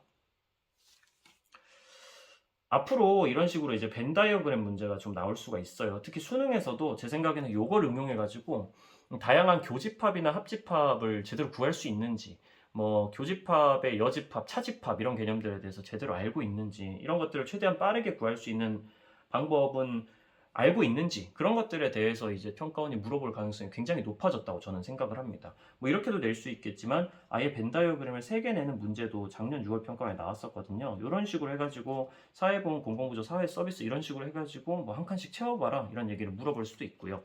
그러니까 그런 거랑 관련된 문제들을 최대한 많이 찾아가지고 풀어보시면서 기출문제들이 있거든요. 그런 기출문제들을 분석하시면서 보시고 뭐 목동이나 평촌에 사신다면은 김현수 쌤을 찾아가지고 S1 학원이나 사과나무 학원으로 오시면은 제가 문제를 열심히 만들고 있기 때문에 도와드리도록 하겠습니다. 16번입니다. 최근 젊은 세대를 중심으로 짠테크 문화가 유행처럼 번지고 있다. 근데 요거 이제 문화의 좁은 의미, 축적성 이런 거 물어보는 거 원래 3-1단원에서 이 문화 파트에서 나오는 문제는 보통 그냥 하나씩만 체크하면 되는 거죠. 필요하다면 양쪽 맥락만 좀 읽어보면 되는 거고요. 이 짠테크 문화라는 게 좁은 의미로 사용되었다라고 돼 있는데 이 짠테크 문화라는 게 결국은 물건을 빌리거나 나누는 사람들이 늘어나면서 뭐 이런 표현이 나와 있지만 아래쪽에 보면 인색하다는 뜻의 짜다, 자산관리의 기법을 일컫는 재테크의 합성어로 그냥 적은 돈까지 알뜰하게 관리하는 거잖아요. 여기에 뭐 문화의 좁은 의미라고 하면은 보통 평가가 들어가야 되는데 평가, 우열을 나누는 그런 의미가 들어가야 되는데 그런 내용이 들어가 있나요? 그냥 이런 특징을 가진 문화라는 거지 평가 의미는 들어가 있지 않습니다. 그렇기 때문에 좁은 의미라고 하면은 안 되는 거죠. 넓은 의미라고 봐야 되는 거죠. 2번 니은에는 문화의 축적성이 부각되어 있다라고 되어 있는데 축적성이라는 건 이제 세대 간의 상징을 통해서 문화가 전승이 되면서 아래로 내려오다 보니까 새로운 세대들의 새로운 문화가 이제 축적이 되면서 문화가 굉장히 풍부해지고 다양해진다 이런 얘기인데 과시적 소비를 추구했던 지난 몇 년간은 반대의 현상으로 짠테크 문화가 나타난 거 아니겠습니까? 이러면 축적성이 아니죠. 이런 건 뭐라 그럽니까? 축적성은 위에서부터 계속 쌓여서 내려오면서 풍부해지고 다양해지는 모습을 보여줘야 되는 거예요. 근데 여기는 그런 내용이 없잖아요. 이거는 그냥 바뀐 거죠. 그러니 변동성에 그냥 해당이 됩니다. 3번 리을은 SNS는 정보 생산자와 소비자 간 구분이 명확한 매체다. 이거 매체 문제까지 넣어놨어요. 이거 3-2단원에 나오는 내용인데 SNS는 뉴미디어잖아요. 뉴미디어는 정보 생산자와 소비자 간 구분이 명확하지가 않죠. 불명확해지는 특징을 가집니다. 옛날에는 소비만 일방적으로 하던 사람들이 직접 글을 써가지고 올리고 저같이 유튜브 영상을 만들어서 올리기도 하고 생산자도 소비자가 되고 이런 식으로 명확하지 않은 모습이 나타나는 뉴미디어라는 걸 좀 기억해 주셔야 되고요. 4번 미음 부정확한 정보가 무차별적으로 유포되어 피해를 입는 경우가 간혹 발생하고 있는데 허위 정보 뭐 이런 거에 의한 피해를 얘기하고 있는데 대중문화의 확산으로 문화의 획일화가 심화됐다 이런 얘기를 하는 건 전혀 아니죠. 물론 이런 거 나타날 수 있겠지만 다들 똑같은 옷을 입고 다닌다든지 똑같은 유행어를 쓴다든지 근데 이 제시문 자체는 그런 거에 관련된 얘기가 아니기 때문에 틀렸습니다. 5번 비읍은 디귿과 달리 비물질 문화에 해당된다. 법률은 뭔가요? 이런 걸 보통 제도 문화라고 합니다. 제도 문화와 관념 문화가 넓게 보면 비물질 문화에 해당이 되는 거죠. 이 제도 문화라는 건 기본적으로 사람의 행동을 통제해서 사회 질서를 유지하는 역할을 하는 걸로 법률이나 뭐 도덕 규칙이나 이런 것들이고 관념 문화는 사실 그 외의 모든 비물질 문화를 대부분 뜻한다고 보시면 되는 거고요. 디귿 같은 경우에는 지금 온라인 중개 플랫폼 기술이잖아요. 기술이라고 적혀 있으면 기술 문화예요. 기술 문화를 다른 말로 물질 문화라고도 부르죠. 제도 문화는 비물질 문화고요. 그렇기 때문에 비읍은 디귿과 같이 달리 비물질 문화다 이렇게 얘기하면 맞는 선지가 됩니다. 17번입니다. 그림 A씨에 대한 설명으로 옳은 것은 각각 자문화 중심주의, 문화사대주의, 상대주의 중에 하나래요. A, B, C를 빨리 구해야겠죠? 본강 찾아봅시다.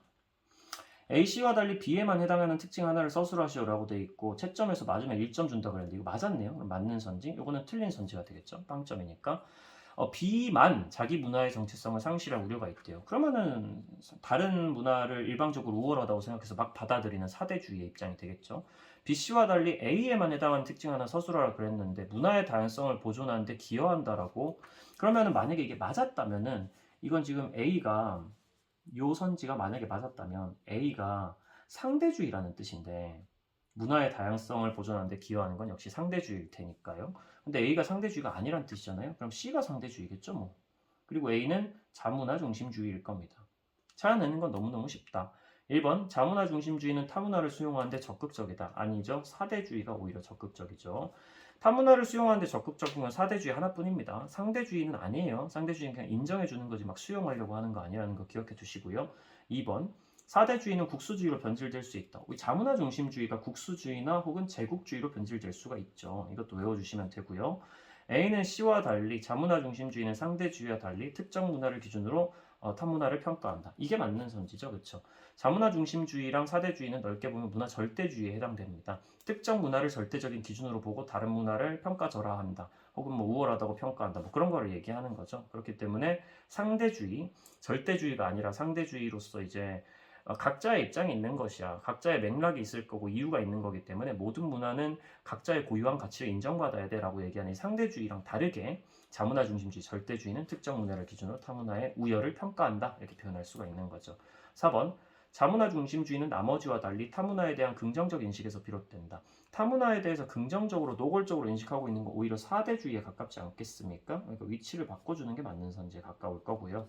5번 상대주의는 나머지에 비해 타문화와 문화적 마찰을 일으킬 가능성이 높다. 타문화와 싸우기가 제일 쉬운 건 아무래도 자문화 중심주의일 거예요. 자문화 중심주의. 우리 문화가 그냥 짱이야. 우리 문화를 기준으로 니들은 다 열등해. 이렇게 보는 입장이니까 타문화와 싸움이 가장 많이 일어나는 건 자문화 중심주의다 라고 기억을 하고 계시면 되겠습니다. 정답은 3번. 18번입니다. 계층비 문제였는데 뭐 그렇게 어렵진 않았죠. 근데 좀 짜증나게 문제를 내가지고 그죠. 가정법의 형태로. 그래서 우리는 빠르게 구분을 할 줄 알아야 되겠습니다. 이거 딱 봐도 지금 색깔이 좀 헷갈릴 것 같은 느낌이 들잖아요. A, B, C를 알아내야 될 텐데요. 그러면 그냥 적어 버립시다. 하얀색이 A이고 회색이 B이고 까만색이 C다. 이런 식으로 그냥 배치를 해버리면 이렇게 아예 알파벳을 그러면 조금 더 문제 풀기가 쉬워질 거예요. 이런 정보 배치가 생각보다 사회문화에서는 굉장히 중요하기 때문에 이런 것들 보면서 한번 따라해 보시기 바랍니다. 1번 A가 상층이고 B가 중층이라면 C가 하층이겠죠? 그러면은 상중하, 상중하, 상중하 이렇게 가는 겁니다. 병국의 계층 구조는 뭐죠? 상중하, 하층이 제일 높고 상이랑 중은 똑같네요. 이런 건 조금 애매하죠. 뭐 굳이 따지자면 피라미드에 가까울 것 같긴 한데 이거 뭐라고 정의하기가 좀 애매합니다. 그럼 병국의 계층 구조는 을국의 계층 구조보다 사회 통합이 유리할 것인가? 여기는 상중하거든요. 중이 50%로 제일 많아요. 딴 건 몰라도 을국이 다이아몬드라는 건 확실합니다. 다이아몬드를 이길 수 있는 계층 구조는 없죠. 지금 보면 여기 영국 같은 경우에도 중층이 25%밖에 안 되거든요. 중층이 다른 계층보다 많아야지 사회 통합이 유리하고 안정적이라고 표현을 하기 때문에 병국의 계층 구조는 을국의 계층보다 사회 통합에 유리하다라고 얘기할 수가 없다. 불리하다라고 얘기를 할 수밖에 없다라는 겁니다. 항상 사회 통합에 유리하다 혹은 안정적이다 이런 표현이 나오면 중층이 다른 계층보다 많냐 적냐 이것만 보시면 되는 겁니다. 2번 B가 하층이고 C가 상층이라면 A가 중층이겠죠? 그럼 어떻게 되는 거죠? 중, 하, 상 이렇게 되니까 상중하, 상중하, 상중하 이렇게 생각을 하면 되겠네요. 까만색부터 시작해서 상중하, 상중하, 상중하 이렇게. 을국의 계층 구조는 갑국의 계층 구조보다 계층 양극화로 인한 문제가 발생할 가능성이 높다. 을국 같은 경우에는 상중하 해보면 이거 모래시계잖아요. 모래시계. 모래시계 구조고 갑국의 계층 구조 같은 경우에는 지금 상중하이기 때문에 상중하 맞죠? 상중하이기 때문에 이건 다이아몬드입니다. 다이아몬드. 그럼 모래시계형 구조는 다이아몬드형 계층 구조보다 계층 양극화로 인한 문제가 발생할 가능성, 빈익빈 부익부가 심해져서 문제가 발생할 가능성이 너무너무 높죠. 사실상 중층이 실종되어 버리고 나머지 계층들 같은 경우가 압도적으로 많아지는, 그래서 어마어마하게 돈을 많이 버는 부자들, 그리고 압도적으로 수가 많은 이제 가난한 자들, 이런 식으로 되면 계층 양극화 문제가 빡세게 발생합니다. 그게 모래시계라고 표현이 되어 있는 거고요. 3번 갑국의 계층 구조가 모래시계형이라면, 갑국의 계층 구조가 모래시계형이라고 치면은 지금 확실한 거는 B가 중층이라는 겁니다. 다른 건 모르겠고 B가 중층. 왜냐하면 중층이 가장 적은 게 모래시계형이기 때문에 C랑 A가 각각 상인지 중인지는 알 수는 없어요. 그럼 을국과 병국은 모두 중층 비율이 가장 적을 것인가? B가 중층인데 을국은 지금 중층 비율이 제일 많잖아요. 지금 딱 봐도. 그러니까 그냥 틀렸다. 병국 같은 경우에는 중층 비율이 그 둘 중에 이거 똑같아가지고 그렇게 얘기를 하기가 그런가 싶지만은 병국은 좀 애매하고요. 그냥 이게 똑같아 버려가지고 가장 적은 게 두 개라서 어쨌든 뭐 가장 적다고 얘기할 수도 있겠죠. 을국, 병국은 모두 중층 비율이 가장 작은 건 확실히 아닙니다. 을국은 중층 비율이 가장 높거든요. 그래서 틀린 거고. 4번 을국의 계층 구조가 피라미드형이라면 그러면 순서대로 상층에서부터 아래로 내려갈수록 커지는 구조여야 되기 때문에 A, C, B 순서대로 상중하가 만들어지겠네요. A가 상이고 C가 중이고 그리고 B가 하인 이런 구조겠네요. 상중하, 상중하, 상중하 이런 식으로 결정이 되는 겁니다. 그럼 병국에서 상층 비율과 중층 비율은 동일하냐? 상중하인데 상중이 지금 다르잖아요. 그러니까 틀린 거죠. 동일하지가 않네요. 5번 병국의 계층 구조가 다이아몬드형이고 B가 하층이라면 병국의 계층 구조가 다이아몬드형이면 C가 중층이 될 겁니다. 제일 많은 게 중층일 테니까요. C가 중층 그리고 B가 하층이라면 A가 상층이 되는 거죠. 그러면은 상중하 이렇게 되는 거니까 상중하, 상중하, 상중하 이렇게 되네요. 을국의 중층 비율 한번 보죠. 을국의 중층 비율 상중이니까 40%. 그리고 갑국의 상층 비율 같은 경우에는 상이 지금 A에 해당이 되니까 50%네요. 40%는 50%보다 크다. 그냥 틀렸죠? 적죠. 그렇기 때문에 정답은 2번이 된다. 19번입니다. 사회운동 문제죠. 지금 사회운동의 의미를 학습해 보려고 준비했다 이런 표현이 나와 있고요. A부터 봅니다. 국제구호단체에서 아동인권보호를 위한 캠페인 활동을 했다. 성적 부진을 이유 야구팬이 감독 경질을 요구하며 1인 시위를 했다. 기후위기를 대처하기 위해 어쩌고저쩌고 나와 있는데 이런 것들은 이제 선지를 먼저 보면서 체크를 해보는 게 좀 더 빠르긴 하겠네요. 대충 봐도 뭐가 사회운동이고 뭐가 사회운동이 아닌지 느껴집니다. 요거 국제구호단체에서 아동인권보호를 위해서 캠페인 하는 거 사회운동의 특징이 크게 한 4가지 정도 있다고 보시면 되거든요. 요 정도는 기억해 두시는 게 좋습니다. 요 정도만 딱 기억을 해주면 돼요. 사회운동이 6평에는 안 나왔는데 9평에 이제 출제가 됐잖아요. 수능에도 나올 수 있긴 하거든요. 잘 기억해 두세요. 뚜렷한 목표가 있고 그 목표를 달성하기 위한 계획이라는 게 존재한다. 이게 첫 번째 특징. 두 번째로는 이념이라는 걸 기반으로 해가지고 형성이 된다. 세 번째는 조직이 이루어져 있고 그 안에서 분업 시스템도 존재한다. 그리고 네 번째는 다수가 자발적으로 모여가지고 어떤 이념을 기반으로 해서 모이겠죠. 아주 집단적으로 활동을 하면서 한편으로는 또 지속적으로 활동을 하는 것이 일반적인 사회운동의 특징이에요. 이 중에서 특히 다수자발적 집단의 지속소 여기에 해당이 되지 않으면은 기본적으로 사회운동이라고 볼 수가 없습니다. 이런 것들은 누가 봐도 사회운동이잖아요. 아동인권 보호라는 어떤 모든 인류의 보편적 가치를 지키겠다는 이념을 가지고 아동인권 보호를 하겠다는 목표를 가지고 계획을 짜서 캠페인 활동을 하겠죠. 굳이 보지 않아도. 국제구호단체라는 표현을 보는 순간 이거 시민단체인데 이런 시민단체는 공식 조직이기도 하잖아요. 그렇죠? 조직이나 분업 시스템도 있을 거고요. 다수일 거고요. 자발적으로 집단적으로 지속적으로 할 거라는 거 알 수 있으니까 사회운동. B 한번 보세요. 성적 부준을 이유로 야구편이 감독 경질을 요구하며 1인 시위하는 거. 여러 가지가 없습니다. 보면은. 이게 감독 경질이라는 목표는 있고 계획도 있을 수도 있지만 여기 무슨 이념이 있습니까? 그냥 이거 못하니까 짜증난다. 잘라라 이거 아니에요? 조직이 있습니까? 분업이 있습니까? 다수가 있습니까? 뭐 지속적으로 한다 이런 얘기도 딱히 없잖아요. 특히 다수가 하는 게 아니고 1인 시위이기 때문에 이건 사회운동이 아니에요. 그냥. C. 기후 위기 대처를 위해서 환경 동아리가 정기적으로 온라인 홍보 활동을 하는 것. 나름의 환경 보호라는 이념도 있고 목표나 계획도 있고 기후 위기에 대처하기 위해서 활동을 하는 걸 테니까 환경 동아리라는 이름으로 나름대로 조직이나 분업 시스템도 있을 가능성이 높고 다수가 자발적으로 하는 활동이겠죠. 이런 표현들만 봐도 대략 짐작은 할 수 있지 않습니까? D. 선거 유세차에서 연설하던 후보자를 보고 길을 지나던 사람들이 모여든 사례. 이거 목표 계획 이런 거 없잖아요. 지금 여기에. 당연히 사회운동이 아니죠. 기억. A는 특정 집단만의 이익을 추구하였다는 점에서 사회운동으로 볼 수 없습니다. 일단 사회운동으로 볼 수 있고요. 이건 특정 집단만의 이익을 추구했다고 보기도 좀 그렇습니다. 인류의 보편적 가치를 추구하고 있는 거죠. 인권을 보호하기 위함이라는 인류의 보편적 가치를 추구하고 있는 것이기 때문에 이런 것들을 가지고 특정 집단의 이익만 추구했다고 볼 수도 없고 사회 집단이기도 합니다. 니은 B는 사회 변화를 위해 계획적으로 진행하였다는 점에서 사회운동으로 볼 수 있습니다. 뭐 계획적으로 했다면 했다고 할 수도 있겠죠. 근데 뭐 계획이란 표현이 나와 있진 않은데 뭐 잘 모르겠지만 확실한 건 1인이 한 거기 때문에 다수가 아니고 조직을 기반으로 한 게 아니기 때문에 다수가 아니고 조직도 아니기 때문에 사회운동이 아니라는 거죠. 디귿 C는 뚜렷한 목표를 가지고 구체적인 활동을 지속적으로 수행하였다는 점에서 사회운동을 볼 수 있는 부분이 맞죠. 정기적으로라는 표현도 지금 나와 있잖아요. 지속적으로 온라인 홍보 활동을 이 동아리라는 이름의 다수가 모여서 하고 있다. 그러니 사회운동을 볼 수 있다. 리을 D는 조직적이지 않은 군중이 일시적으로 그냥 잠깐 모였다는 점에서 지금 사회운동으로 볼 수 없습니다. 지금 이렇게 돼 있는데 그쵸? 이 사람들 그냥 일시적으로 모인 거기도 하고 아까 봤지만 목표나 계획도 딱히 없어 보이고요. 그냥 보고 있는 거니까 조직이나 분업도 없을 거고 그런 것들 자발적으로 집단적으로 지속적으로 모인 사람들도 아니고 일시적으로 모였다는 표현은 사실 지속적으로 모인다라는 표현의 반대말이죠. 그렇기 때문에 사회운동으로 볼 수 없다라고 표현하면 이거 맞는 표현. 정답은 5번입니다. 자, 20번입니다. 이 인구 부양비 문제가 조금 특이하게 나오긴 했어요. 그쵸? 이 뭐 시나리오를 예측하라는 이렇게 하면서 나왔는데 사실 문제 자체는 제가 느끼기에는 오히려 더 쉬워진 것 같은 느낌인데 그냥 겉껍데기만 조금 어려워 보이는 느낌으로 바꿨다는 느낌입니다. 그리고 딱 하나의 명제만 잘 보고 처음에 힌트를 잘 보고 들어가면은 되게 무난하게 풀 수 있는 문제긴 했으니까 한번 같이 보죠.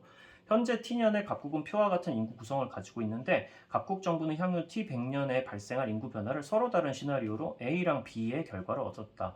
그러니까 우리가 실제로 인구 비율을 분석을 해야 된다면 T년이랑 A의 결과가 나온 케이스랑 B의 결과가 나온 케이스랑 그 T 플러스 100년에 이런 식으로 결과가 나온 거 이거 두 개를 그냥 유소년 인구, 부양 인구, 노인 인구, 총 인구를 구하면 끝나겠네요. 원래 대개 인구 부양비 문제가 이런 비율을 가지고 문제 풀려고 하는 거니까 T년의 부양 인구는 전체 인구의 절반이라고 되어 있는데 이거 굉장히 중요한 표현이죠. 이런 거는 뭐가 뭐의 절반이다, 뭐가 동일하다, 뭐가 늘었다 이런 표현들은 절대 넘어가면 안 됩니다.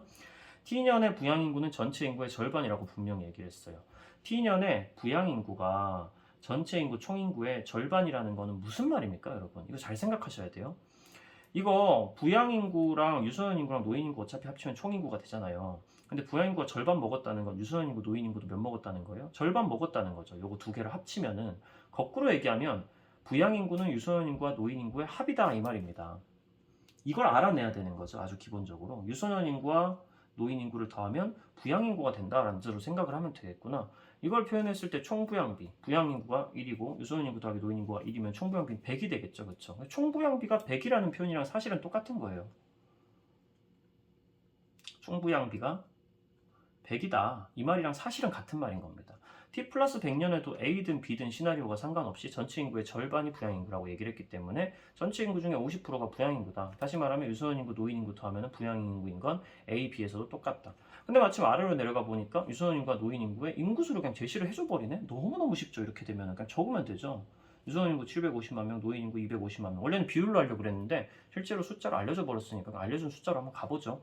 이거 사실 3대1로 생각해도 아무 무리는 없거든요. 300명, 뭐 100명 이런 식으로 해가지고 비율만 맞춰줘도 사실 여기서 실제 인구 숫자를 물어보고 있지는 않기 때문에 상관없습니다만 이 숫자 자체는 되게 쉽게 제시가 돼 있으니까 합치면 1000으로 딱 돼가지고 부양인구가 유소년인구 더하기 노인인구가 같기 때문에 1000으로 딱 잡아주면 총인구는 2000만 명 이렇게 나오게 되는 거죠. 뭐 여기 보면 이제 증가, 감소 이런 게 돼 있기 때문에 그대로 증가, 감소만 시켜주면 되는 겁니다. 750만 명에서 20%가 증가하면 A 시나리오에서 유선 인구는 몇 명이 되죠? 이 10분의 1을 더해주면 되니까 150만 명을 더해주면 900만 명이 되고요. 여긴 20% 감소했으니까 600만 명이 되고 뭐 이렇게 되겠습니다. 뭐 그런 식으로 계산을 해가지고 바로 잡아주면 되는 거죠. 노인 인구 같은 경우는 250만 명에서 20% 증가했으면 50만 명이 증가한 거니까 10분의 1을 더해주면 되는 거죠. 여기는 140%가 증가했으니까 10분의 14. 그러니까 5분의 7을 더해줘야 되겠습니다. 5분의 7 하면 350만 명이라서 250만 명에 350만 명을 더해줘야 되거든요. 그러면 600만 명이 나오겠죠. 어쨌든 여기서 t 플러스 100년에도 A든 B든 부양인구는 전체 인구의 절반. 유소년인구 더하기 노인인구는 부양인구이기 때문에 유소년인구 더하기 노인인구 1200만 명은 부양인구. 여기도 똑같이 1200만 명은 부양인구 이렇게 나오게 돼 있습니다. 그걸 가지고 문제를 빠르게 풀어버리면 되죠. 총인구 2400, 여기도 총인구 2400. 나머지 선지들은 너무너무 쉽네요. 노년부양비 구하라고 하면 그냥 노년부양비 구하면 되죠. 이 A가 현재보다 크다. A는 1200분의 300, 부양인구분의 노인인구가 노인부양비니까 4분의 3이고 여기도 1000분의 250이니까 4분의 3이 4분의 1이고 여기도 4분의 1이고 이렇게 되는 거죠. 그럼 A가 현재보다 큰 게 아니라 똑같네요. 둘 다 4분의 1이 그냥 되는 거네요. 정확히 말하면 노인부양비는 4분의 1, 4분의 1에다 곱하기 100을 해야 되지만 어차피 얘랑 얘를 비교하는 거니까 곱하기 100은 생략해도 되는 겁니다. 같다가 되는 거죠. 크다가 아니라. 2번 총부양비는 B가 현재보다 크다라고 얘기했는데 아까 얘기하지 않았어요? T 플러스 100년에 T년에 부양인구가 유소년 인구 더하기 노인 인구의 합이 같다는 거는 총부양비가 그냥 100이라고 얘기를 했잖아요. 그러니까 A, B 현재의 총부양비는 다 똑같은 겁니다. 사실은. 그런 거는 여기 나와 있는 이 제시문만 가지고도 충분히 알 수 있는 거죠. 실제로 계산해봐도 똑같아요. 1000분의 1000이랑 1200분의 1200, 1200분의 1200이기 때문에 그냥 총부양비라는 개념은 B든 현재든 A든 다 똑같습니다. 같다. 이건 위에 있는 문장만으로도 알 수 있는 사실이에요. 3번 유소년 부양비는 A가 B의 2배이다 라고 지금 돼 있는데 유소년 부양비는 부양인구분의 유소년 인구잖아요. 근데 A나 B나 지금 분모 값은 똑같잖아요. 부양인구. 유소년 인구가 어느 쪽이 더 많은지만 체크해가지고 이 2배인지만 확인하면 되는 거죠. A가 B의 2배는 아니죠. 1.5배죠 지금. 1200분의 900이랑 1200분의 600이랑 이렇게 하는 거니까 2배가 아니라 1.5배로 바꿔줘야 된다라고 해주는 게 맞겠습니다.